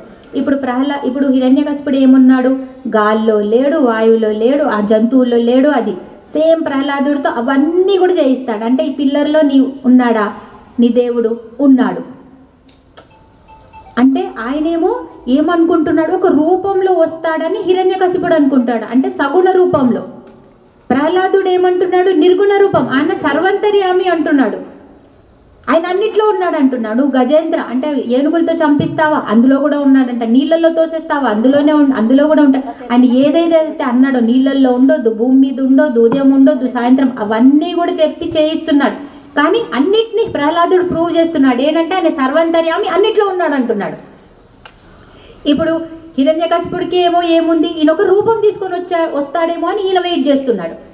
ప్రహ్లాదుడేమో లేదు, అన్నిట్లో ఉన్నాడు అంటాడు, అగ్నిలో ఉన్నాడు అంటాడు. అందుకే చూడండి, ఏ అయితే కోరికలు ఇందులో ఉండొద్దు అంటాడో అన్నిట్లో ఉంటాడు. మళ్ళీ అగ్నిలో వేస్తాడు ప్రహ్లాదుడిని హోలికాతో. అందులో కూడా ఇందులో ఉన్నా అంటే నీ వాడు రక్షిస్తాడు, ఉన్నాడు రక్షిస్తాడు. తనేం రూపం అనుకోలేదు ప్రహ్లాదుడు, అన్నిట్లో ఉన్నాడు అంటున్నాడు అంతే. నిర్గుణ రూపం, సర్వంతర్యామి, సర్వేశ్వరి, నిఖిలేశ్వరి ప్రహ్లాదుడు. ఈయన సగుణం. సరే నీకు ఇంత రూపం కావాలి, నువ్వెంత చెప్పినా వినవా, నీకు రూపమే కావాలా, సరే నేను రూపం తీసుకొని వస్తున్నా అని ఒక సంధ్యాకాలంలో ఆ పిల్లర్ నుంచే, అంటే ఏంటి మళ్ళీ పుట్టొద్దు కదా, మనిషికి పుట్టొద్దు, ఆడ జంతువులకు పుట్టొద్దు, ఒక పిల్లర్ నుంచి, ఒక స్తంభం నుంచి వస్తాడు. వచ్చిన తర్వాత ఏముంటుంది అక్కడ, ఏం కావాలి, ఉదయం ఉండొద్దు, రాత్రి ఉండొద్దు, సరే సంధ్యాకాలం ఉంటుంది. ఆ తర్వాత ఏముంటుంది, ఇంకొకటి గడప, అంటే ఇంటి ముందు ఉండొద్దు, ఇంటి లోపల ఉండొద్దు, ఇంటి బయట ఉండొద్దు. గడప ఇంటి ముందు కాదు, ఇంటి బయట కాదు, గడప మీద కూర్చోబెట్టు, నాకు ఎలాంటి ఆయుధాలు ఆడొద్దు అంటాడు. మళ్ళీ సగం మనిషి ఉండాలి, సగం జంతువు ఉండాలి. ఇక్కడ సింహ రూపం, ఇక్కడ నరుడి రూపం. తీరిందా? అంటే ద్వంద్వాతీత, అంటే నేను అది కాదు ఇది కాదు, కానీ అన్నిట్లో ఉన్నది నేనే. చూడండి అదే రూపం దీనికి వచ్చి ఎక్కడ సెట్ అయిపోతుందో, వచ్చాడు, కూర్చోబెట్టించుకున్నాడు. ఇదే ఆయన పని, ఇక్కడే ఇదే ఆయుధాలు తన శరీరం. ఆ తర్వాత ఏం చేశాడు, నకదీతి సంచన్న నమజ్జన్న తమోగుణ, వేళ్ళు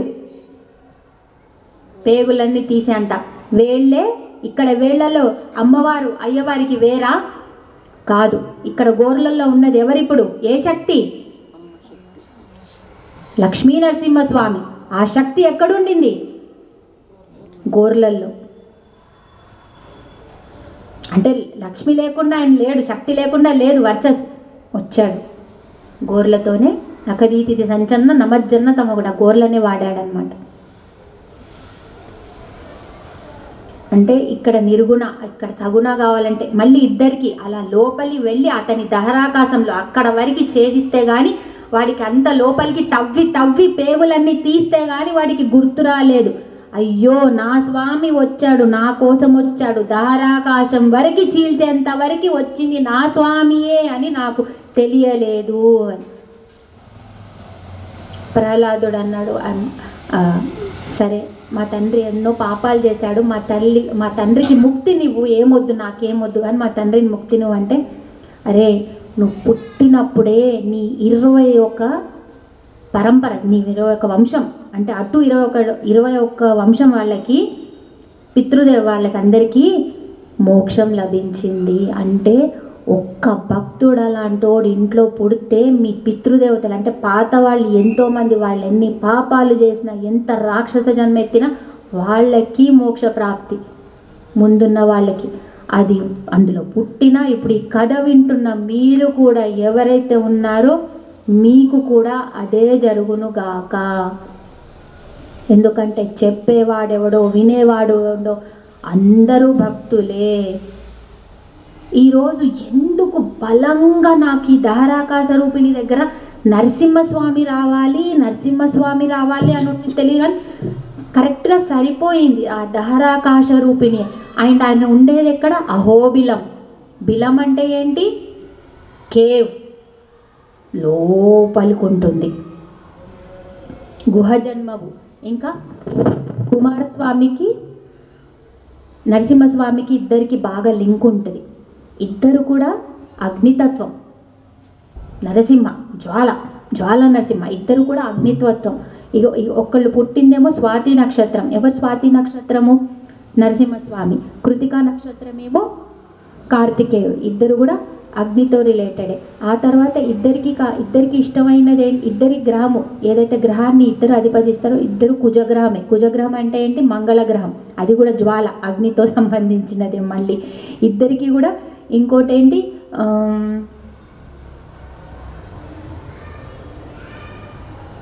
ఇద్దరు ఒకటే ఇద్దరు వేరు కాదనమాట. అందుకే ఈ గుహ జన్మభు అనే పేరుకి కూడా లక్ష్మీ నరసింహస్వామి పేరు రావాలి అని లోపల ఎందుకో బాగా ఉండింది.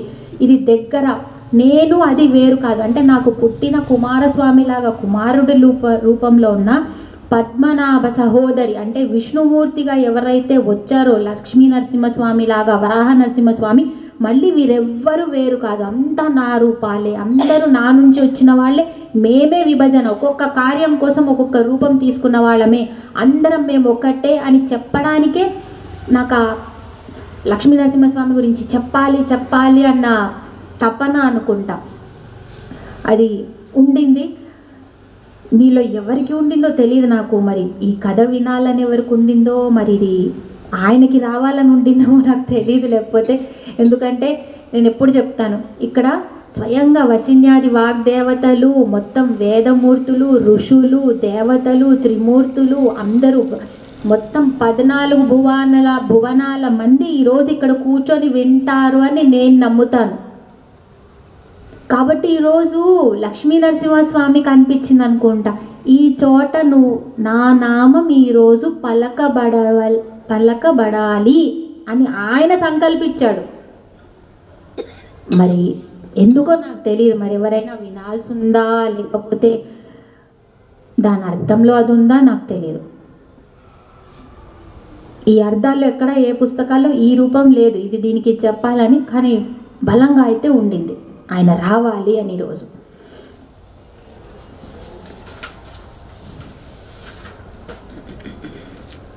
ఎన్ని నామాలు అయ్యాయి? 10. డోంట్ వరీ, నేను 40 మినిట్స్లో కంప్లీట్ చేస్తా. ప్రతిపన్ముఖ్య రాకాంత తిది మండల పూజిత, ప్రతిపన్ముఖ్య రాకాంత తిది మండల పూజిత, ఒకటే నామం. ప్రతిపత్ అంటే పాడ్యమి అంట. పాడ్యమి అంటే ఏదైనా అమావాస్యని పౌర్ణమి అయిన తర్వాత ఫస్ట్ డే పాడ్యమి. ముఖ్యమైన అంటే మిగతా తిథులన్నీ కలిపేసేయండి. రాక ప్లస్ అంత, ప్రతివన్ముఖ్య రాక అంత అన్నా కదా, రాక ప్లస్ అంత 2. పూర్ణిమ వరకి, రాక అంటే చంద్రరేఖ అంటాం కదా, అలా రాక. పూర్ణిమ వరకి ప్రతిపన్ముఖ్య రాక అంత తిది మండల పూజిత, అలా ఉన్న తిది నిత్యా దేవతలు అందరి చేత పూజింపబడే తల్లి. తిథులు లేకపోతే తిది నిత్యా దేవతల చేత పూజింపబడే తల్లి. ఈ 15 తిథులు 15 బీజాక్షరాలు, పంచదశి వీళ్ళే. మహానిత్య అమ్మవారు, షోడశి అమ్మవారు. సరే, ముఖ్యమైన పూర్ణిమ అంట. ముఖ్యమైన పూర్ణిమ అంటే ఏ పూర్ణిమ ఉండాలి? అమ్మవారికి ఏ పూర్ణిమ ఇష్టం? ఎక్కడైతే చంద్రనిభ అంటే చంద్రుడు మొత్తం వెన్నెలలాగా ఇలా చంద్రకాంతులతో వెలిగిపోతూ ఉండాలి. అలాంటివి 2 వస్తాయి. ఆశ్వాయుజ మాసంలో వస్తుంది. ఒకటి ఆశ్వాయుజ పూర్ణిమ, ఇంకోటి కార్తీక పూర్ణిమ. 2 కూడా శరన్నవరాత్రులు ఆ టైంలోనే వస్తాయి కదా. అందులో కూడా ప్రథమ పూర్ణిమ, ముఖ్యమైన పూర్ణిమ అంటే మొదటి పూర్ణిమ. అంటే దేని గురించి చెప్తుంది ఇప్పుడు? ఆశ్వాయుజ పూర్ణిమ. అంటే మనం దసరా నవరాత్రులు చేసుకుంటాం చూడండి, ఆ టైం గురించి అన్నమాట ఇది చెప్పేది. అమ్మవారు అదే కదా, ఆ టైంలోనే కదా మనలో ఉన్న రాక్షసులందరినీ చంపేస్తుంది. సో ఆ టైం గురించి చెప్తున్నారు. మరి పాడ్యమి ఇప్పుడు ఇది బహుళ పాడ్యమియా లేకపోతే బహుళ పాడ్యమి అంటే ఏంటి, శుద్ధ పాడ్యమి అంటే ఏంటి ఐడియా ఉంది కదా? బహుళ పాడ్యమి అంటే కృష్ణపక్షం వైపు వచ్చే పాడ్యమి, శుద్ధ పాడ్యమి అంటే పౌర్ణమికి ముందు వచ్చే పాడ్యమిని అలా అంటారు. సో ఇక్కడ మాట్లాడేది అమ్మవారిది ఏది? శుద్ధ పాడ్యమి. అమ్మవారు వచ్చిందంటే శుద్ధ పాడ్యమి అంటే పూర్ణిమ ముందు వచ్చే పాడ్యమిలు అన్నీ అవే ఉంటాయి. అక్కడ నుంచే వేసుకోవాలి, ఆ పాడ్యం నుంచే వేసుకోవాలి. తిథి నిత్య దేవతలనైనా. కళాత్మిక అంటే కళల రూపంలో ఉండే తల్లి. ఆత్మ అంటే ఏంటి? ఆ రోజు ఆత్మ విద్య దగ్గరే చెప్పాను. ఆత్మ అంటే ఏంటి? మనలో భాగం. అంటే మనలో భాగం కాదు, దైవాంశం. దైవంలోని ఒక అంశం మనలో ఉందన్నమాట. అది ఆత్మ రూపంలో ఉంది. అమ్మవారు ఎలా రూపంలో ఉంది? కళల రూపంలో ఉంది. కళలకు ఎవరు తెలుసా? కళలు అంటేనే ఎవరివమ్మ? చంద్ర కళలు, సూర్య కళలు, అగ్ని కళలు, ఇలా విన్నారు కదా పేర్లు. కళలు అంటే ఏంటి? కళ అంటే భాగం, అంటే డివిజన్. కళాశాల అంటాం అందుకే. కళ అంటే భాగం, డివిజన్. ఇంకోటి విలాసాలు, శోభాయన ప్రకటన అంటే కళ. ఇప్పుడు మీకు ఒక కళ ఉందనుకోండి మేడం, మీరు చూపించరా? మీకు ముగ్గు వేయడం బావచ్చు అనుకోండి, చూపించరా? అంటే ప్రకటీకృతం అవుతుంది కదా, కళనే కదా. ఇప్పుడు మీకు డాన్స్ వచ్చు, చూపిస్తున్నారు కదా, డాన్స్ చేస్తున్నారు, అది ప్రకటీకృతం. నృత్యం వచ్చు, ప్రకటీకృతం. మ్యాజిక్ వచ్చు, ప్రకటీకృతం. మాట వచ్చు, మంచిగా వచ్చు, ప్రకటీకృతం. మీకు అలంకారం వచ్చు, ప్రకటీకృతం. పూలతో బాగా అల్లడం, బాగా మాలేయడం వచ్చు, ప్రకటీకృతం. అంటే ఏదైతే బయటికి 10 మందికి కనిపిస్తుందో మీలో ఉన్న విద్య, అది కళ అవుతుంది. సరేనా? విద్యలు, అదే విద్యలు, ఏ విద్య అయితే మీకు బయటకు కనిపిస్తుందో అది కళ అవుతుంది. అలా అరుణోపనిషత్ అని ఉంది, అందులో అగ్ని కళలు 10, సూర్య కళలు 12, చంద్ర కళలు 16, అమ్మ కళలు 64.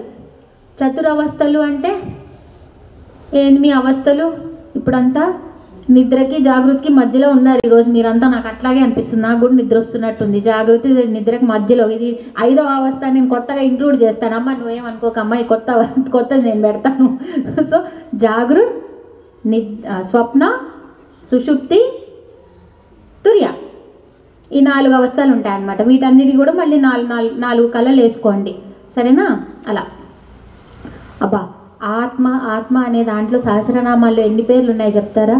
ఒక్క పేరు చెప్పరా? ఒక్క పేరు.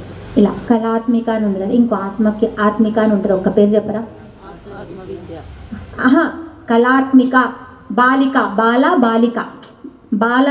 బాల అంటే అమ్మాయిలా ఉండే క్యారెక్టర్స్ ఉన్న వాళ్ళు బాలిక అవుతారు. అలాగే కళల రూపంలో ఉంది కాబట్టి కళాత్మిక. అలా తైజసాత్మిక, ప్రజ్ఞాత్మిక. గుర్తుందా ఏమైనా అట్లాంటి పేర్లు? సర్వయంత్రాత్మిక, క్షరాక్షరాత్మిక. క్షరాక్షరం అంటే క్షయం లేనిది, అంటే తరగదు. క్షరాక్షరాత్మిక, త్రిగుణాత్మిక, శమాత్మిక, జడాత్మిక, ప్రజ్ఞాత్మిక. ఇన్ని ఆత్మికల రూపంలో ఉంది. ఆ షట్చక్రాలు ఏవో చెప్పండి కొంచెం. మీరు చెప్పండి మేడం. కింద ఉన్న ఫస్ట్ చక్రం పేరు మూలాధారం. Very good. Swadhisthana, super. Manipura ఆపేసేయండి. మణిపూర పైన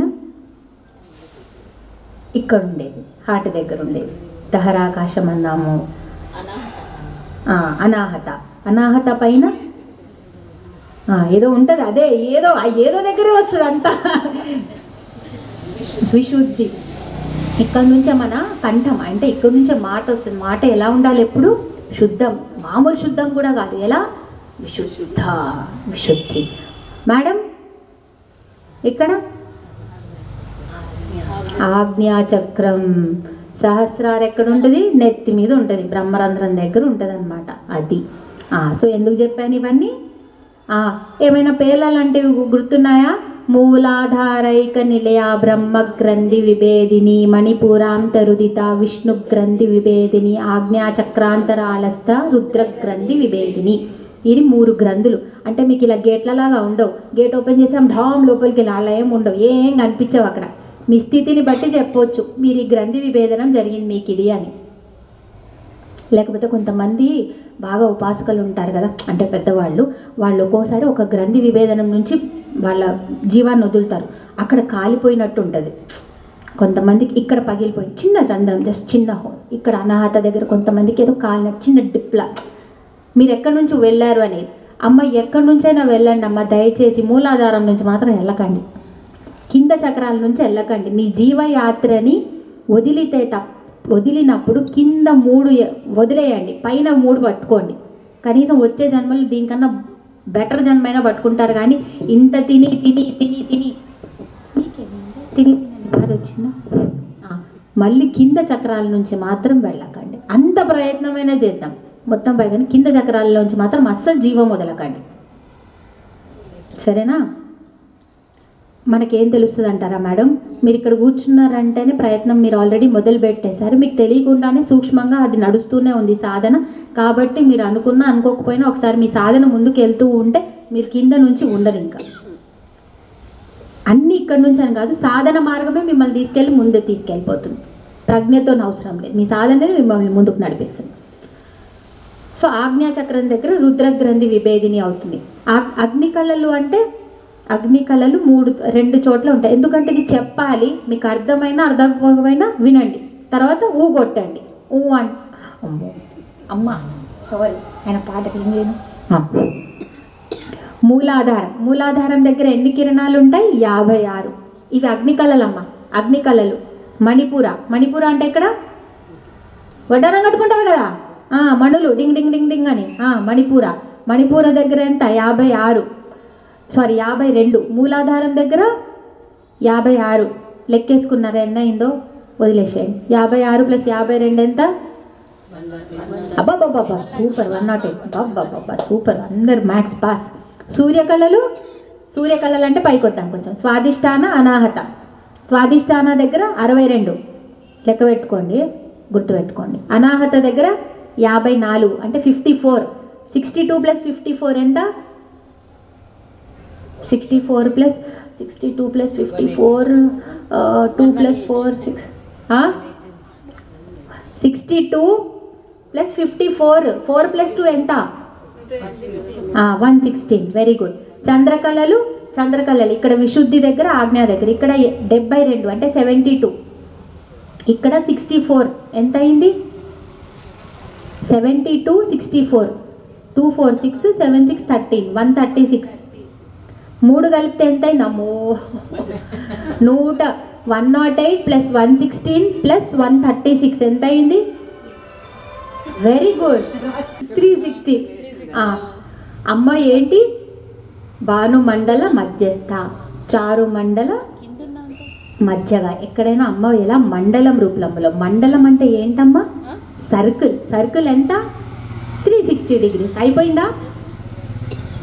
సో ఎక్కడ మొత్తం నిండిపోయి ఉన్నా అమ్మ కళలతోనే నిండిపోయి ఉంది. మొత్తంలా తీసుకుంటారా, వేరే వేరేగా తీసుకుంటారా, ఏదైనా కానీ మీరు ఎక్కడ ఏ గింజలో, అందుకే అంటారు కదా అన్నము అయ్యిందా లేదా ఏం చేయాలి? ఒక్క మెతుకు తీసుకొని, ఒక గింజ తీసుకొని చూసినా తెలుస్తుంది. అలాగే మీరు అమ్మని ఎక్కడో, ఇప్పుడు మీరు నిజంగా ముందు భావంతో ఇక్కడ వెళ్ళండి, బాహ్యంగా పుణ్యక్షేత్రాలకు వెళ్ళండి. మీకు నిజంగా ఇక్కడ నుంచి ఇప్పుడు కంచికే వెళ్ళాలని ఉందనుకోండి, ఫస్ట్ ఇక్కడి నుంచే మీరు అక్కడ ఉన్న కామాక్షి ఆమెనే మిమ్మల్ని తీసుకెళ్ళి అక్కడ కూర్చోబెట్టించుకుంటుంది. అంటే భావంలో అయినా ఆమెనే, మీరు భక్తిలో అయినా వెళ్ళిన అక్కడ బయట ఉన్న ఆమెనే, లోపల ఉన్న ఆమెనే. బయట ఏంటంటే మనకు బాగా అలవాటైపోయింది, బయట చూస్తేనే ఉంది అనుకోవడం. అందుకే ఇవన్నీ వింటున్నాం. లోపలే ఉంది అంటే చల్ అంటాం. ఎందుకు చల్? ధారాకాశ రూపిణి కదా. అక్కడ ఎందుకు లేదు? ఉంది, ఆమెనే ఉంది.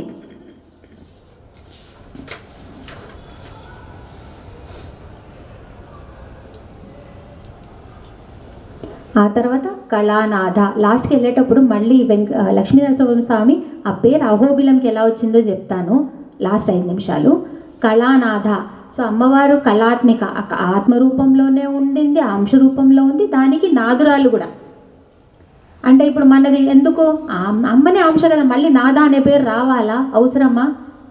అంటే ఇప్పుడు మన బీజేపీ లీడర్ ఉన్నారు, బీజేపీ ఉంది, పార్టీ ఉంది, దానికి ప్రెసిడెంట్ ఒకటి అవ్వచ్చు, ఆ తర్వాత ఎలక్టెడ్ ప్రైమ్ మినిస్టర్ ఇంకోటి అవ్వచ్చు. అలాగే అమ్మవారు అంశనే, ఆమెనే అందులో ఉన్నది కూడా, దానికి అన్నిటినీ పాలించేది, చూసుకునేది కూడా ఆమెనే. కళానాథ. నాథ అంటే చరాచర జగన్నాథ. అప్పుడు చెప్పాను, గుర్తుందో లేదో. నాథ అంటే ఆ ప్లస్ న ప్లస్ అధ, న ప్లస్ అధ. అధ అంటే కిందికి, అదో భాగం అంటాం కదా. న లేరు, ఎవ్వరు లేరు అంటే ఇంకా అటువైపు ఎవ్వరు లేరనమాట తన పైన. అటువైపు చూసుకుంటే అటువైపు ఇంకెవ్వరు లేరు, కిందనే ఉన్నారు ఆమె కన్నా, కిందనే అందరు, ఆమె మీద ఎవ్వరు లేరు. కాబట్టి నాథ, కళ నాథ. కళలు ఎవరి స్వరూపాలు? ఎక్కువగా కళల్ని ఎవరి స్వరూపాలు? చంద్రకళ. ఐడియా ఉంది కదా. అమ్మని దేంతో పోలుస్తామా? సూర్యుడా చంద్రుడా? చంద్రుడు. కళలు ఎవరు? చంద్రకళ. అంటే అమ్మ తెలియకుండా చంద్రకళా స్వరూపిణి కూడా. అమ్మని మనం చంద్రుడితోనే పోలుస్తాం కదా. ఆ తర్వాత కళలు అంటే ఇంద్రియాలు కూడా కళలు అంటాం, ఇంద్రియాలని కూడా కళలు అంటాం అన్నమాట. సో ఇంద్రియాలకు అధిపతి ఎవరు? మరి కళానాథ కదా. కళ అంటే ఇంద్రియాలు అన్నాం, మరి కళలకి నాథుడు అంటే ఇంద్రియాలకు నాథుడు ఎవరు? మనసు. అంతే కదా. ఇప్పుడు మీకు ఎంత సినిమా చూడాలనిపించినా అక్కడికి వెళ్ళి చూస్తున్న సినిమా, మనసు అక్కడ లేదనుకోండి, ఈ సినిమా ఏమీ అర్థం కాదు కదా. ఇప్పుడు మీ ఇంద్రియాలన్నీ ఎక్కడున్నాయి? ప్రస్తుతానికైతే అన్నీ నా వైపే ఉన్నాయి. అదొక్కటే, ఆ కళానాథ ఉన్నాడో లేదో తెలియదు నాకు, అంతే. అదొక్కటే కొంచెం డౌట్. అది లోపల వెళ్ళి చూసి పడదామా అంటే అది గ్రంథి విభేదిని లాగా దొరకదు, ఉండదు. ఏడ పట్టుకునేది? అది ఒక రూపం అయితే పట్టుకొని తీసుకొచ్చి కూర్చోబెట్టి వచ్చి, లేకపోతే కాదు. సో మీ కళానాథ అంతా ఇక్కడే ఉందని అనుకుందాం. ఉంది. కావ్యాలాప వినోదిని. కావ్యాలాప వినోదిని, ఇదెంత మంచి పేరు. కావ్యాలాప, కావ్య అంటే ఆలాపన, కావ్యం ఆలాపన అంటే మెల్లగా మనం చెప్పుకుంటున్నాం. వినోదం, దాంతో అమ్మవారు వినోదిని, సంతోషపడుతుంది. వినోదిని అన్న విమోదిని. మోదం అంటే సంతోషం, ఆనందం. అమ్మ నేను ఇప్పటివరకు భాషను ఇప్పుడు చెప్తూ ఉంటా కదా, అమ్మ హలో బాగా పాష్గా చెప్పింది, హలో ఓకేనా, కాల్ లిఫ్ట్. ఓకే. కొంతమంది మేడంలు బాగా ఆవలించారు, పేర్లు చెప్పరు. సో ఇప్పుడు నేను భాషను చెప్తున్నాను, ఆవలిస్తున్నారు అంటే ప్రస్తుతానికి అక్కడ ఏముంది, కొంచెం తామసిక గుణం అంటే అలసట, లేకపోతే లేజినెస్ అనం. ఇంకోటి ఏమొస్తుంది, రాజసిక గుణం ఉన్న వాళ్ళందరూ, రెవెన్యూలో ఉన్న మిగతా వాళ్ళందరూ రాజసిక గుణం. అందుకే వాళ్ళు ఇక్కడ కూర్చొని లేరు. అంటే వాళ్ళకి ఏదో చెయ్యాలి, ఇక్కడ కూర్చోవడం అనేది వేస్ట్ పని, దీనికన్నా ఉత్కృష్టమైన పని మనకి ఇంకేదో ఉంది, మనం లోకాన్ని బాగు చేయాలి, ఈ ప్రపంచాన్ని మనం మార్చాలి అని వాళ్ళ ఇళ్లలో టీవీలు చూస్తూ, వంటలు చేస్తూ, పిల్లలతో ఆడుతూ, ఏదో చేస్తూ, బయట ముచ్చట్లు పెడుతూ, తింటూ, ఏదో చేసి కష్టపడుతున్నారు. వాళ్ళంతా రాజసిక తత్వం. అర్థమైందా? అలాంటి వాళ్ళు చాలా ఎక్కువ మంది ఉంటారు. తామసిక అంటే పాపం ఈరోజు నిద్రపోలేదంట మధ్యాహ్నం, అందుకే ఈ మనమంతా ఎవరు అంటే అమ్మ నామాలు చెప్పుకుంటూ మంచిగా దాంట్లో నవ్వుకుంటూ, మనదేంటి సాత్వికం, కొంచెం సాధు లక్షణం అన్నమాట. సో అమ్మ అలా ఎక్కడైతే వాళ్ళు సాధు లక్షణంతో ఇలా ఉంటారు కదా, వాళ్ళది వినడానికి ఎవరైనా ఉండాలి కదా, వాళ్ళదంతా అమ్మ విని ఆనందపరుస్తుందంట. ఎందుకంటే కొన్నిసార్లు అమ్మ గురించి చెప్తూ ఉంటే అందరికీ రాజసికం తామసికం ఎక్కువైపోయి ఎవరు ఉండడానికి ఇష్టపడరు కదా, అప్పుడు ఏం చేస్తుంది, అమ్మ వచ్చి కూర్చుంటుంది, నాకు చెప్పు నేను వింటున్నాను అని. సో ఏంటది, ఇదే మణిద్వీపం. దీన్ని మణిద్వీపం కన్నా తక్కువ అంచనా ఎవ్వరూ వేయొద్దండి. ఇక్కడున్న వాళ్ళందరికీ చెప్తున్నా, ఇదంతా మణిద్వీపం. ఇక్కడున్న గోడలంతా కూడా మణులు అంటే మంత్రాలు, ఇక్కడున్న ప్రతి చోట. దీన్ని మనం మంత్రమయం చేసుకున్నాం. ఈ చోటుని మనం మంగళవారం యజ్ఞం లాగా చేసుకున్నాం. దీన్ని ఎంతమంది వచ్చారనేది కాదు, నువ్వు ఉన్నావా లేదా. నేను అదే చెప్పాను, కావ్యాలాప వినోదిని. ఎవరున్నా లేకపోయినా ఆ అమ్మ ఉండి ఇక్కడ వింటుంది. ఆ అమ్మ కోసం ఇప్పుడు ఆ అమ్మ వింటుంది, ఆ అమ్మ బాగుంది. కానీ ఏంటంటే మనకు తెలియదే ఆమె చూస్తోందని, పిచ్చి మొహాలు. ఆమె లేదనుకొని ఎవ్వరు లేరని చూసుకుంటే ఎవ్వరు లేరని వెళ్ళిపోతాం. అక్కడేమో పడిగాపులు చూసి, అయ్యో నేను ఉన్నాను కదే, చంపకి చారుడు కళ్ళు వేసుకొని ఇలా చూస్తూ కూర్చుని, అంత పెద్ద పెద్ద చెవులు వేసుకున్నాను, నేను వింటున్నా, నాకు చెప్పకుండా వెళ్ళిపోతున్నావా అంటారు. ఎంత నిల్చోబెట్టించి ఎన్ని రోజులు నా గురించి చెప్పి నన్ను ఉర్రూతలూగించి నన్ను ఇక్కడ కూర్చోబెట్టించి, నేను ఎక్కడెక్కడో తిరిగేదాన్ని దివ్య విగ్రహ రూపంలో నేను ఇక్కడ కూర్చోబెట్టించి, నన్ను బ్రైబరీ అంటే నాకు లంచం ఇచ్చి ఇక్కడ కూర్చోబెట్టించి, నీ నామాలు చెప్తామే, మీ నామాలు చెప్తుంటే మేము వింటామే అని నన్ను ఆ రోజు అంతంత ఉసిగొల్పారే. మీరందరి కోసం అని నేను వచ్చి కూర్చుంటే నన్నే వదిలేసిపోతున్నారా?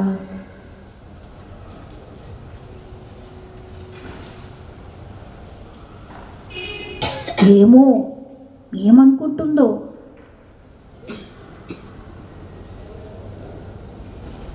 మనకు ఆ భాష అర్థమైతే బాగుండే, మనకు మన భాష అర్థమవుతుంది, ఆ అమ్మ భాష మనకు అర్థం కాదు. మనం కావాలనుకున్నప్పుడే అర్థం చేసుకుంటాం, మిగతా టైంలో లేదనే అంటాం. అది మన బాధ.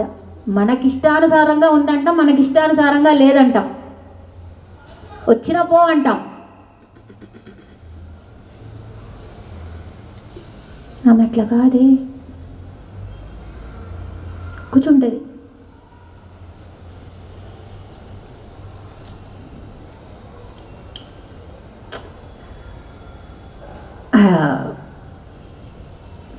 ఆమె ఎంత పిచ్చిదంటే, ఆమెకి పండితులు అవసరం లేదు, బాగా జ్ఞానం ఉన్న వాళ్ళు అస్సలు అవసరం లేదు. లోపల నుంచి అమ్మ అని ఒక బాధ వచ్చినా, లేకపోతే ఒక ప్రేమతో అమ్మ అంటామని ఉన్నా అనేస్తుంది వెంటనే. కానీ అది మనకు వినిపించదు, అది మన బాధ. అది మన దౌర్భాగ్యం.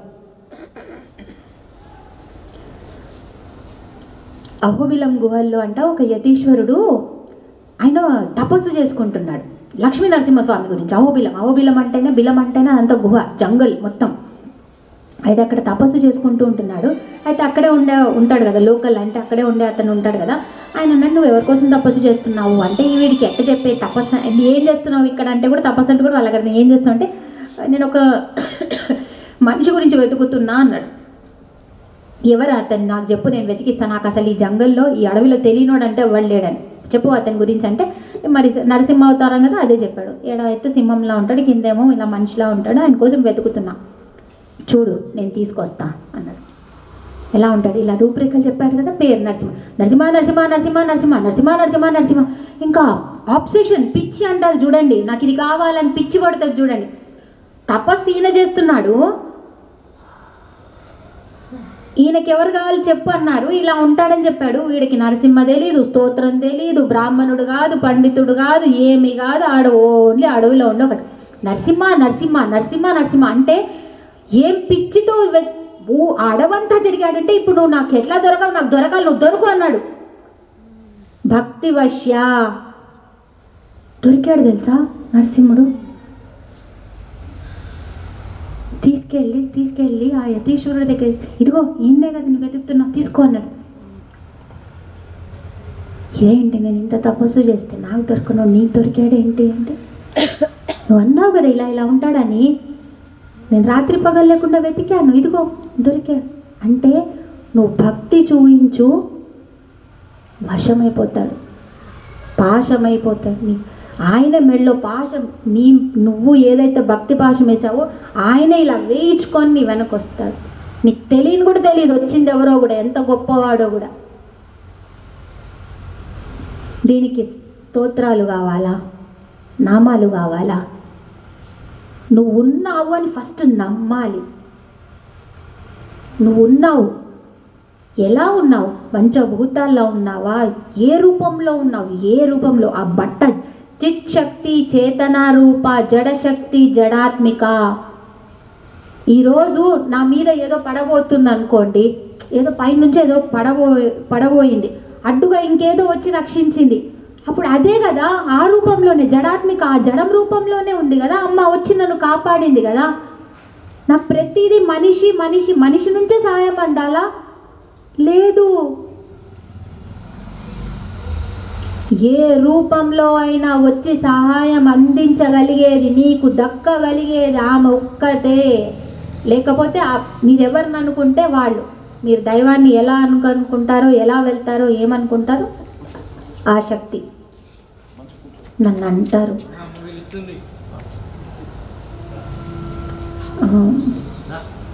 ఏమన్నారు, సంవత్సరం అయింది కదా,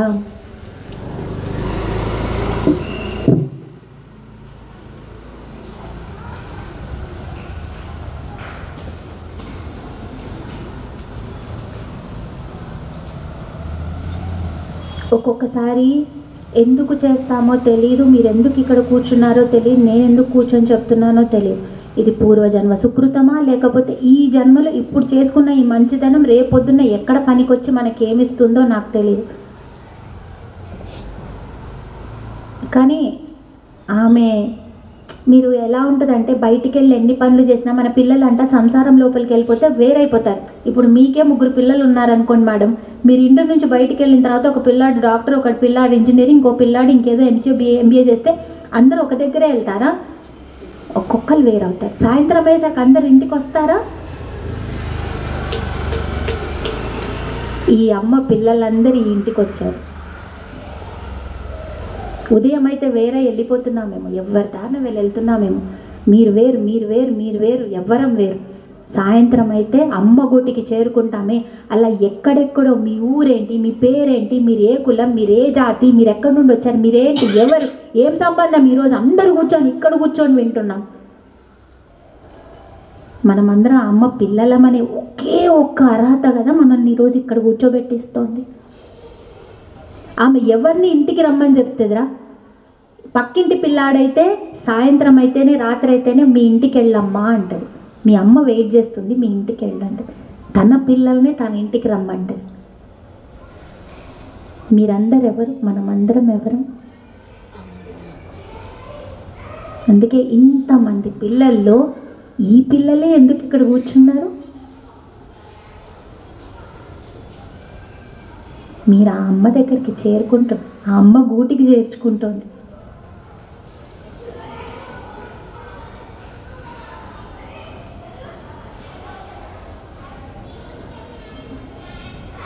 నేను దీన్ని పూర్తిగా నమ్మి కూర్చుంటాను. నన్ను అంటే కష్టపడ్డామంటారు కదా, చదివావు కదా, అంటే వేరేలాగా ఎక్స్పెక్ట్ చేస్తారు. ఇప్పుడు నేను అదే ఏం లేకుండా ఇంట్లో ఉన్నాను, టీవీ చూస్తున్నాను, అప్పుడు ఈ పనులు పట్టుకున్నాను అనుకో, అప్పుడు ఏమంటారు, పోనీ లేదేదో పనికొచ్చే పని అయినా చేస్తుంది అంటారు. ఇప్పుడు నేను చదివి ఒక దగ్గర వెళ్ళాలి, పని చేయాలి, అవి మానేసి కొంచెం ఈ పనిలో ఉన్నా, ఇప్పుడు వాళ్ళకి ఏమనిపిస్తుంది, ఇది అక్కడికి రాని పని అనిపిస్తుంది. లేకపోతే అనిపిస్తుంది, ఈ అమ్మాయి ఎందుకు దీనికోసం కూర్చుంటోంది. కొంతమందికి అనిపిస్తుంది, ఎవరు వచ్చినా కూర్చుంటుంది, ఎవరు రాకపోయినా కూర్చుంటే ఎందుకు కూర్చుంటాను. కొంతమంది అడుగుతారు, మీ ఆయన మరి ఏమన్నడా అంటారు. అంటే నేను నా బాధ్యత, నేను ఇంకో దగ్గర ఉండాలి, ఇంకో పనులు చేయాలి, వేరే చేయాలి, నేను ఇక్కడ ఎందుకు కూర్చున్నా? ఆ ప్రశ్న నేను ఎన్నిసార్లు అడుక్కుంటాను నాకు నేను ఎందుకు ఇక్కడ కూర్చున్నా? సరే, ఒక కార్యం అనుకున్నాం, ఒక పని అనుకున్నాం, మొదలు పెడితే దాన్ని లాస్ట్ వరకు, చివరి వరకు తీసుకెళ్ళాలి. అంత తీసుకెళ్ళాలంటే ఎన్ని అడ్డంకులు వస్తే మధ్యలో మనం ఎన్ని కార్యాలు అనుకోలేదు, ఎన్ని కార్యాలకి ఇంతవరకు అడ్డుపడలేదు. ఒకసారి గుర్తు చేసుకోండి. ఈమె కార్యం మాత్రం అడ్డు లేకుండా ఎందుకు నడుస్తోంది? ఇది మనదా? ఇది చెప్పాలి అనుకునే సంకల్పం నేనా? ఇది వినాలి అనే దాంతో ఏదైతే వచ్చి కూర్చుంటున్నారో అది పూర్తిగా మీ స్వాధీనంలో ఉందా?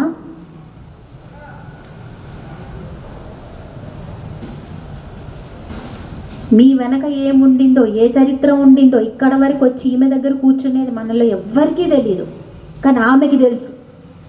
ఏ ఇంటికి ఏ బిడ్డ చేరాలో, ఎక్కడికి చేరాలో, ఏ ఇంటికి చేరాలో ఆమెకి తెలుసు, కాబట్టి చేర్చుకుంటాను. ఇక్కడ నుంచి మళ్ళీ మనం వేరైపోతామేమో, ఎవరి దారిలో మనకి వాళ్ళవే. కానీ ఎప్పటికీ ఆ అమ్మ పిల్లలుగానే వేరవుతాం, ఎక్కడికక్కడ వెళ్తామేమో, కానీ మళ్ళీ పోయి అక్కడ ఉండాల్సిందే.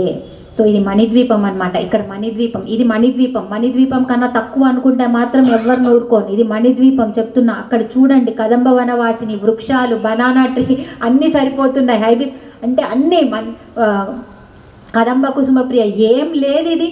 ఇది మణిద్వీపం కన్నా తక్కువ ఎలా అవుతుంది?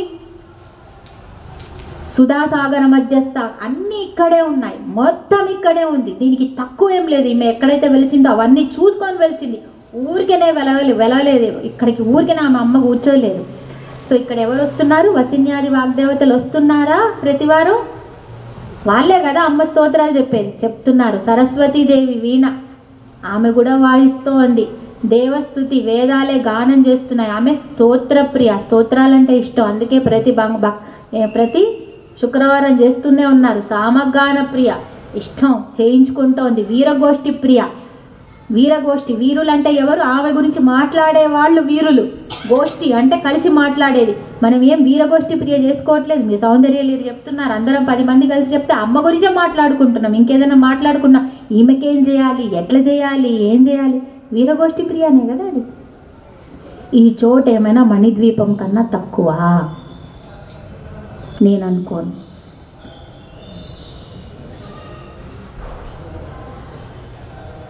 మీకు తెలుసా, ఏదైనా ఒక వీడియో ఉండింది, ఎక్కడైతే ఒక క్లాస్ టీచర్ ఒక బాబు పైన డాన్స్ వేస్తూ ఉంటే స్టేజ్ మీద ఆ టీచర్ కూడా ఇలా డాన్స్ వేస్తుంది. కావ్యాలాప వినోది. మీరు టీచర్ కదా మేడం, మీరు డాన్స్ వేయిస్తారు కదా, మీ ప్రోగ్రామ్ ఉందంటే అక్కడే కూర్చుంటారు వాళ్ళకి. నేనేం చేస్తాను, నేను కొంచెం నాకు స్వార్థం కదా, నా పిల్లలు వచ్చినప్పుడే నేను వస్తాను, మిగతా వాళ్ళప్పుడు చెక్కేస్తాను నేను. సో నా పాప వచ్చింది, నా పాపకు కొంచెం ఇది ఎక్కువ ఉంటుంది అనమాట. ఏంటంటే మా అమ్మ కనిపించాలి, ఎవరెక్కడున్నా పర్లేదు, మా అమ్మ కనిపించింది, దానికి అది ఒక ఊతం అనమాట. సో దానికోసమైనా నేను ఎలా అంటే అన్నీ అరుస్తుంది. అంటే అర్థమైందా? నాకు ఈ పేరు ఈరోజు చదువుతూ ఉంటే, ఒక బిడ్డ చెప్తూ ఉంటే, ఒక అమ్మ ఎవరు ఆ క్రౌడ్లో ఎవరిని చూడదా అమ్మాయి, ఎవరికి అమ్మ ఉందా, అమ్మ నా డాన్స్ నచ్చుతుందా, అమ్మకి నేను డాన్స్ వేస్తుంటే నచ్చుతుందా, ఆమె కళ్ళు ఒక్కసారి కోసం నేను ఇటువైపు చూస్తే నేను కొంచెం అందులో ఊపు వస్తుంది. ఇది ఇది ఎక్కడ పెట్టుకోలేదు కానీ నా కూతురు నేనే గుర్తొచ్చాను ఇక్కడ. అంటే ఏది చేస్తున్నా అమ్మ చూపుల కోసం ఇది చేస్తాను చూడ, అమ్మ ఆనందపడుతుందా లేదా అలా అని ఎవడు ఏ స్తోత్రం చెప్పినా, ఎవడు ఏ పాట వాడినా, ఎవడు ఎంత ఎట్లా చేసినా, వాడికి పేరు వచ్చినా రాకపోయినా, భాష వచ్చినా రాకపోయినా, నల్లోడైనా తెల్లోడైనా పొట్టోడైనా ఆడైనా మగైనా ఎవరైనా కానీ నా పిల్లలే. సో అందరికీ ఆమెకి ఎంత నొప్పి పడుతుందో. అలా చేసిన ప్రతిసారి ఆమె చెప్తూనే ఉంటుంది, బాగా చేసావురా, బాగా చేసావురా, బాగా చేసావురా, శభాష్రా శభాష్రా. ఎవరికి తగ్గ దాంట్లో వాళ్ళకి. అబ్బాబా సచామర రమావాణి సవ్య దక్షిణ సేవిత, సచామర రమావాణి సవ్య దక్షిణ సేవిత. సచామర, సచామర అంటే వింజామరులు. సో దాంతో వీస్తున్నారంట, వీచుతున్నారు. ఎవరు ఒకవైపు ఎవరు కూర్చున్నారు? సవ్య అంటే ఎవరు? సవ్య అంటే ఎడమ వైపు, దక్షిణ అంటే కుడి వైపు. ఎడమ వైపు ఎవరు ఉన్నారు? రమ లక్ష్మీదేవి, కుడి పక్క వాణి సరస్వతీదేవి. ఇప్పుడు అమ్మవారిని మధ్యలో ఉంచుకోండి. అమ్మవారి రైట్ సైడ్లో ఎవరున్నారు? సరస్వతీదేవి. అమ్మవారి ఎడమ వైపు అంటే లెఫ్ట్ వైపు ఎవరున్నారు? లక్ష్మీదేవి. వాళ్ళు అమ్మవారికి వింజామరలు వీస్తూ ఇలా ఉన్నారనమాట. అంటే ఇందులో బీజాక్షరం దాగుంది, ఐం హ్రీం శ్రీం. అలా చెప్పకుండా అమ్మవారి పేర్లు చెప్పారు. త్రిమూర్తులు, ముగ్గురమ్మల మూలపుటమ్మ, అది చెప్పకుండా బీజాక్షరాలు అలా దానికి ఇచ్చేసేది చెప్పారు. అంటే ఇది ఎలా ఉందంటే కటాక్ష కింకరీభూత కమలాకోటి సేవిత చెప్పానా? అమ్మ దగ్గర కింకరులు అందరూ అమ్మ ఎప్పుడెప్పుడు చెప్తుందా అన్నట్టు కూర్చుని ఉంటారు, అమ్మని ఇచ్చేస్తారని. కుడిపక్క ఎవరిని కూర్చోబెట్టించుకుంటారు? పెద్ద కొడుకునా చిన్న కొడుకునా? Right hand. వీడు నా రైట్ హ్యాండ్ అంటారు, లెఫ్ట్ హ్యాండ్ అన్న తక్కువ వాడతారు. వీడు నా లెఫ్ట్ హ్యాండ్, వీడు నా రైట్ హ్యాండ్ లాంటోడు అంటారు. కుడి పక్కన ఎవరు కూర్చుంది? ఎవరున్నారు? అమ్మవారు. ఏ అమ్మవారు ఉన్నారు మళ్ళీ? సచామర రమావాణి సవ్య దక్షిణ సేవిత. దక్షిణ వాణి అంటే ఎవరు? సరస్వతీదేవి. అంటే ఎవరికి అమ్మ ఎక్కువ హోదా ఇచ్చింది? కొంచెం జ్ఞానానికి. తర్వాత లక్ష్మీదేవి విత్తం ఐశ్వర్యం. అంటే ఇది ఉండి ఇది వస్తే గౌరవం. విద్యతో జ్ఞానంతో వచ్చిన ఐశ్వర్యం గౌరవప్రదం. ఇప్పుడు ఎంతమందికి ఇక్కడ లేవు అంటే ఐశ్వర్యం వస్తుంది, దాంతో విద్యని తీసుకోవడం కన్నా విద్యతోని ఐశ్వర్యాన్ని తీసుకోవచ్చు, అదొక అర్థం. ఇంకొకటి విద్య కొంచెం ఎప్పుడు పై స్థాయిలో ఉంటుంది. ఎందుకంటే విద్యకి ఎప్పుడు ఐశ్వర్యానికి చెప్పలేము. అమ్మ కూడా నిల్చొని ప్రసాదిస్తే ఎవడు ధమాల్మని వెళ్ళిపోతుందో తెలియదు. సరస్వతీదేవి పోదు, అది ఎప్పటికీ విద్యనిస్తుంది. ఆదిశక్తి, ఆదిశక్తి. ఆహా, ఆదిశక్తి. ఆది అంటే మొదట, ఆది శక్తి, ఇచ్ఛాశక్తి, జ్ఞానశక్తి, క్రియాశక్తి స్వరూపిణి. ఆమె మొదటి శక్తి. సంకల్ప శక్తి కూడా ఆమెనే. బిందువు, బైందవాసన బిందు స్థానంలో కూడా ఉన్నది ఆమెనే. ఇది ఎలా అంటే అగ్రగణ్య అంటే ముందుండేది. చరాచర జగన్నాథ. ఇది ఎలా ఉంటుందంటే మీకు చైతన్యవంతుడు ప్రాణశక్తి లాగా. ప్రాణమే కదా ఫస్ట్ ఆదిశక్తి. ప్రాణం పోతే మీరు ఉన్నారా పోయినారా? మిమ్మల్ని కూడా తీసుకెళ్ళి బయటకు తెస్తారు, అవసరం లేదు ఈయన. సో ఆదిశక్తి మీలో తిరిగే ప్రాణశక్తి. చైతన్యపరంగా తిరిగే ప్రాణశక్తి. మరి ఆమెని కొలవగలమా? మనకి ఏదైనా అయితే ఏదైనా కొలవాలనిపిస్తుంది కదా, ఇస్తాం కదా. అంటే ఎంత నేను అన్నాను, నేను ఇంత దానం చేస్తా అంటే ఎంత దానం చేస్తావు అది కూడా చెప్పమ్మా అన్నారు. 1000 రూపాయల నువ్వు ఎంత ఇస్తావు? ఇస్తా అనడం చాలా తప్పు, ఎంత ఇస్తావు అనాలి ఎప్పుడు. సో మరి ఎట్లా? మరి అమ్మని కూడా కొలుద్దామా ఒకసారి? అచ్చి అలా కుదరదు. అమ్మేయా కొలవలేము, మాటల్లో చెప్పలేము. మరి ఎందుకు కూర్చున్నాం ఇదంతా చెప్పుకుంటూ? కనీసం కొంచెమైనా అందకపోతుందా? ల్యాడర్ వేసుకొని ఒక్కొక్క మెట్టు ఎక్కుతున్నామబ్బా, ఎప్పుడో ఒకప్పటికి చేరుకోలేమా? అలా అని నిచ్చెనే వేయకుండా కూర్చుంటామా? మమ్మల్ని చాలా పైన ఉంది నేను ఎక్కను అని. నిచ్చెన వేస్తే కనీసం అందే ఛాన్సెస్ ఉన్నాయి కదా. నిచ్చెన కూడా తీయమా? ఇది నిచ్చెన లాంటిది. అలా ఎందుకు అమ్మ దేశకాల పరిచ్ఛిన్న. 617 ఇంకా 3 నామాలు ఉన్నాయి. ఆత్మ. ఆత్మ అంటే ఏంటి? ఆత్మ అంటే ఎలా అంటే ఎన్నున్నా ఇది లేకపోతే ఆ ఉన్న వాటన్నిటికీ విలువ లేదంట. హెల్త్ ఈజ్ వెల్త్ కదా, హెల్త్ ఈజ్ వెల్త్ అంట మన భాషలో. అంటే ఆరోగ్యం ఉంటే డబ్బు ఉన్నట్టు, ఎందుకంటే ఆరోగ్యం పోతే మొత్తం డబ్బు వేస్తూనే ఉంటారు కదా. నేను ఇంకొక మాట పెడతా ఈరోజు, హెల్త్ ఈజ్ వెల్త్ కదా, ఫ్యామిలీ ఈజ్ వెల్త్ అని ఇంకోటి యాడ్ చేస్తా, పెట్టుకోండి. ఈరోజు అది కూడా మనకి కరువైపోతుంది. నేను ఒక్క మాట అన్నా మేడం, మీకు కొంచెం కాళ్ళు నొప్పి పెడుతున్నాయి కదా మేడం? ఎవరికి నొప్పి పెడుతున్నాయి నిజం చెప్పండి? ఎవరు పెట్టట్లేదు? మాట వరుసగానే చెప్పండి నొప్పి పెడుతున్నాయని. పెట్టట్లేదు, కొంచెం ఉంది. సో బాడీ సహకరించకపోతే మన అంగాలు మనతో పాటు ఇవి ఉన్నాయి అంటేనే ఆత్మ అన్నిట్లో ఉంది. ఇప్పుడు ఆత్మ ఎక్కడుంది? మీ జుట్టు నుంచి మీ కింద కాలు గోటి వరకు ఉంది. గోట్లో నొప్పి ఉంది అనుకోండి, వింటారా అమ్మ? ఎంత నొప్పి ఉంటుందో తెలుసు కదా. నొప్పి గోరు నొప్పి ఎంత ఉంటుందో, గోర్చిగురా గోటి చిగురు కదా ఎంత ఉంటుందో. ఇప్పుడు ఇక్కడే ఒకటేదో గుల్లయింది నాకు నెత్తిలో, నొప్పి పెడుతూ ఉంది మధ్య మధ్యలో అంటున్నా, వినగలరా? అంటే మీ శరీరంలో ఒక్క దగ్గర నొప్పి బాధ వచ్చినా మీ మనసు ఇక్కడ ఉంటుందా? ఉండదు. కాబట్టి హెల్త్ ఈజ్ వెల్త్.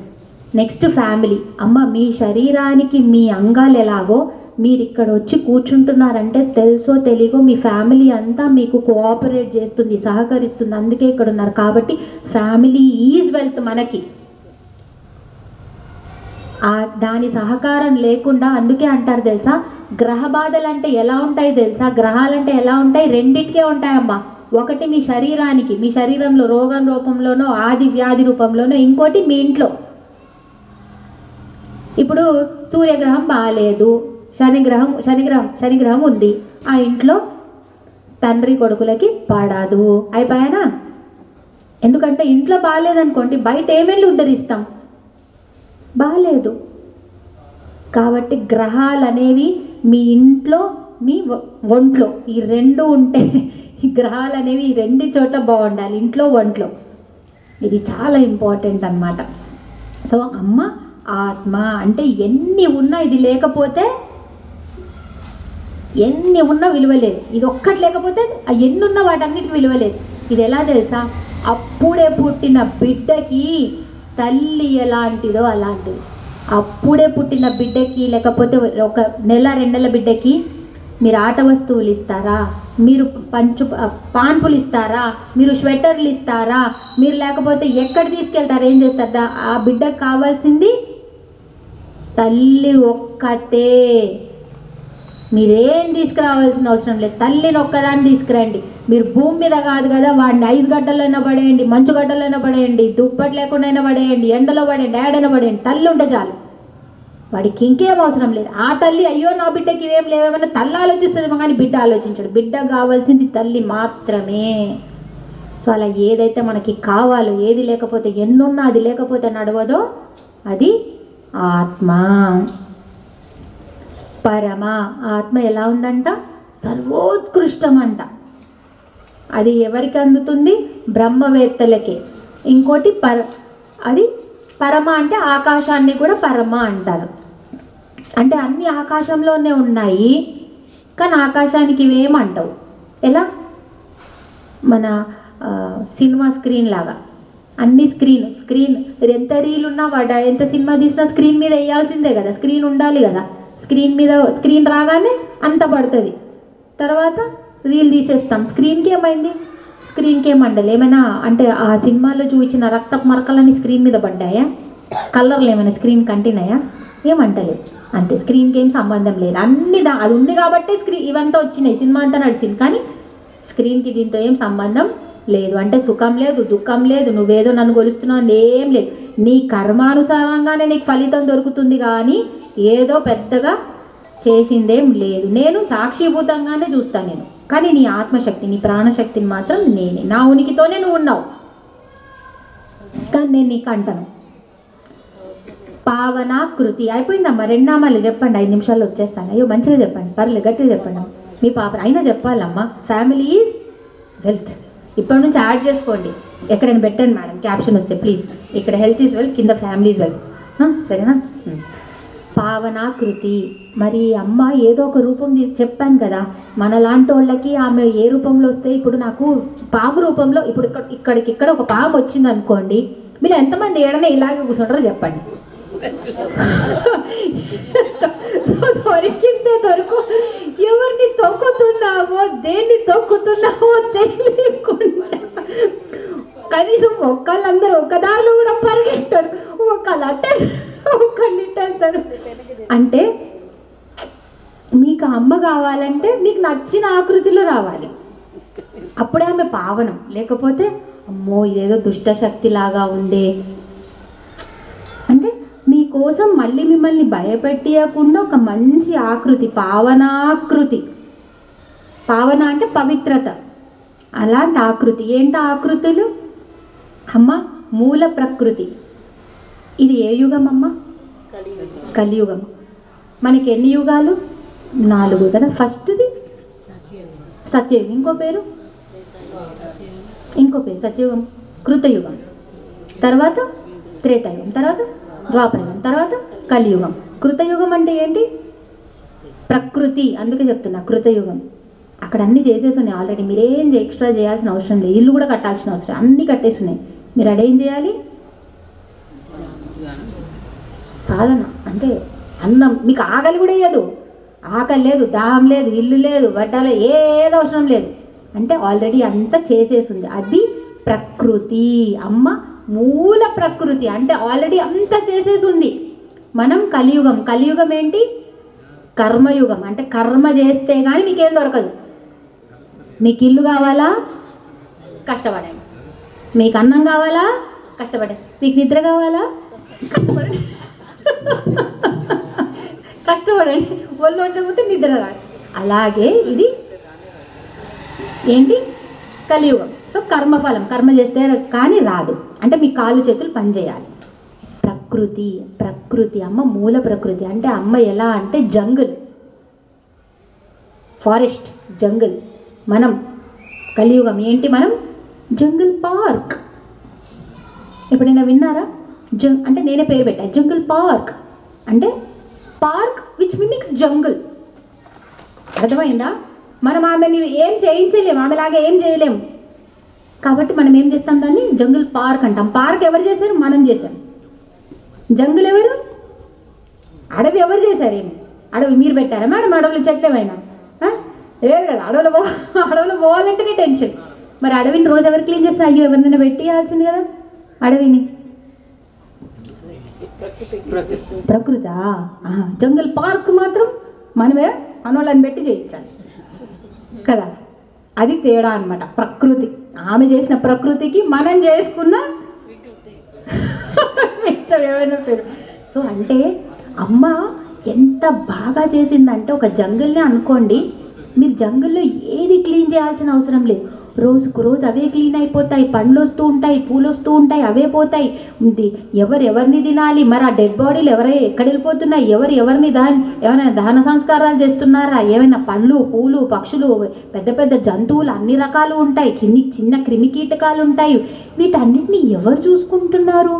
వీటికి ఆహారం ఎక్కడి నుంచి వస్తుంది? వీళ్ళకి క్లీన్ చేసే వర్కర్లు ఎక్కడి నుండి వస్తున్నారు? వీళ్ళకి పెళ్ళిళ్ళు ఎవరు చేస్తున్నారు? వీళ్ళకి పిల్లలకి మెటర్నిటీ హాస్పిటల్ ఎక్కడున్నాయి?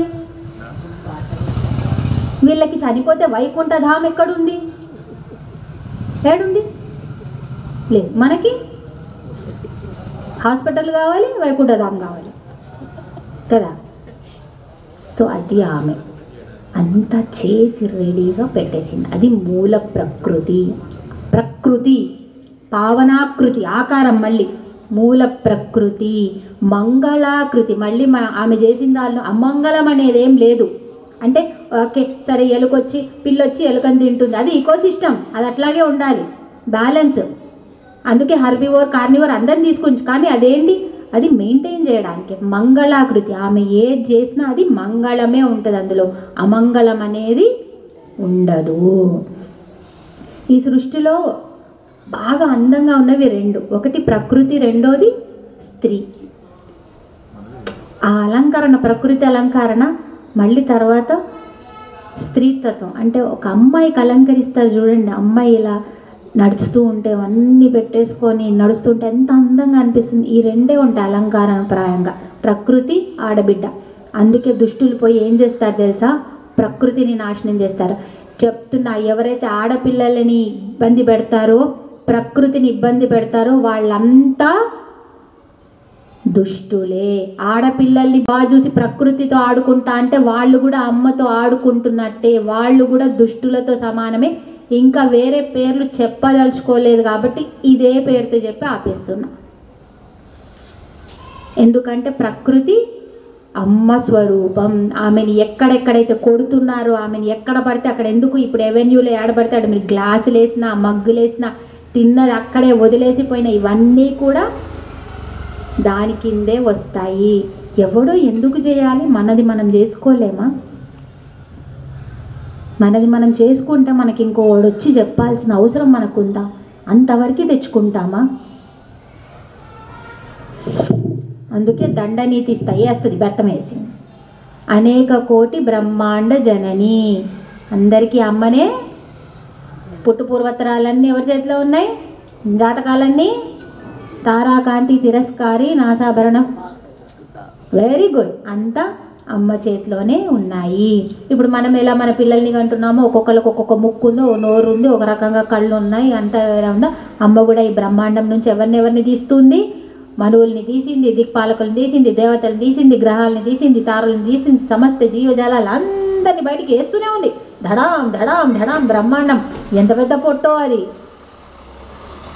ఒకసారి ఊహించుకోండి, మనకే, నాకు 9 నెలల అప్పుడు సామి పుట్టినప్పుడు పెద్ద పొట్ట ఉండేది. ఆ పొట్ట మోయడానికే నాకు చెమటలు వచ్చేవి. ఆ అమ్మ పొట్టలో మనం ఇంకా అందరం ఉన్నాం, ఆమె మనల్ని మోస్తుందంటే, అమ్మ మనం చచ్చిన తర్వాత కూడా మనల్ని మోసేది భూమాత ఒక్కతే అమ్మ. ఎవ్వరు మనల్ని పెట్టుకోరు. ఆ ముక్కతే తెలుసా మళ్ళీ తనలో కలుపుకోవడానికి రెడీ ఉండేది. ఆ ముక్కతే. మీరేమో మంచివి తింటారు కదా, తిన్న తర్వాత అదంతా కూడా మీకు శక్తిగా మారిన తర్వాత మీరు మలమాలిన్యాలు వదిలేస్తారు కదా డ్రైనేజీలో, అది కూడా తీసుకునేది ఎవరమ్మా?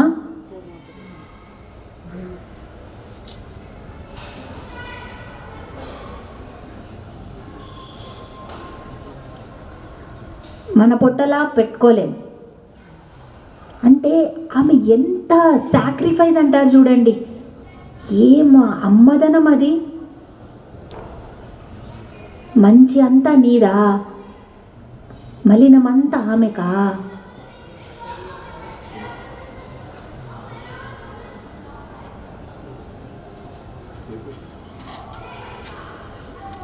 దివ్య విగ్రహ. ఈ అమ్మంతా ఎలా ఉంది? దివ్య విగ్రహ. దివ్య అంటే దివ్ అంటే వెలుగు. ఆ వెలుగే విగ్రహమైంది, ఒక రూపం తీసుకుంది. ఆ రూపమే మనకి వెలుగునిచ్చి ఇప్పుడు తిరిగి మళ్ళీ ఆమెలో కలుపుకుంటుంది.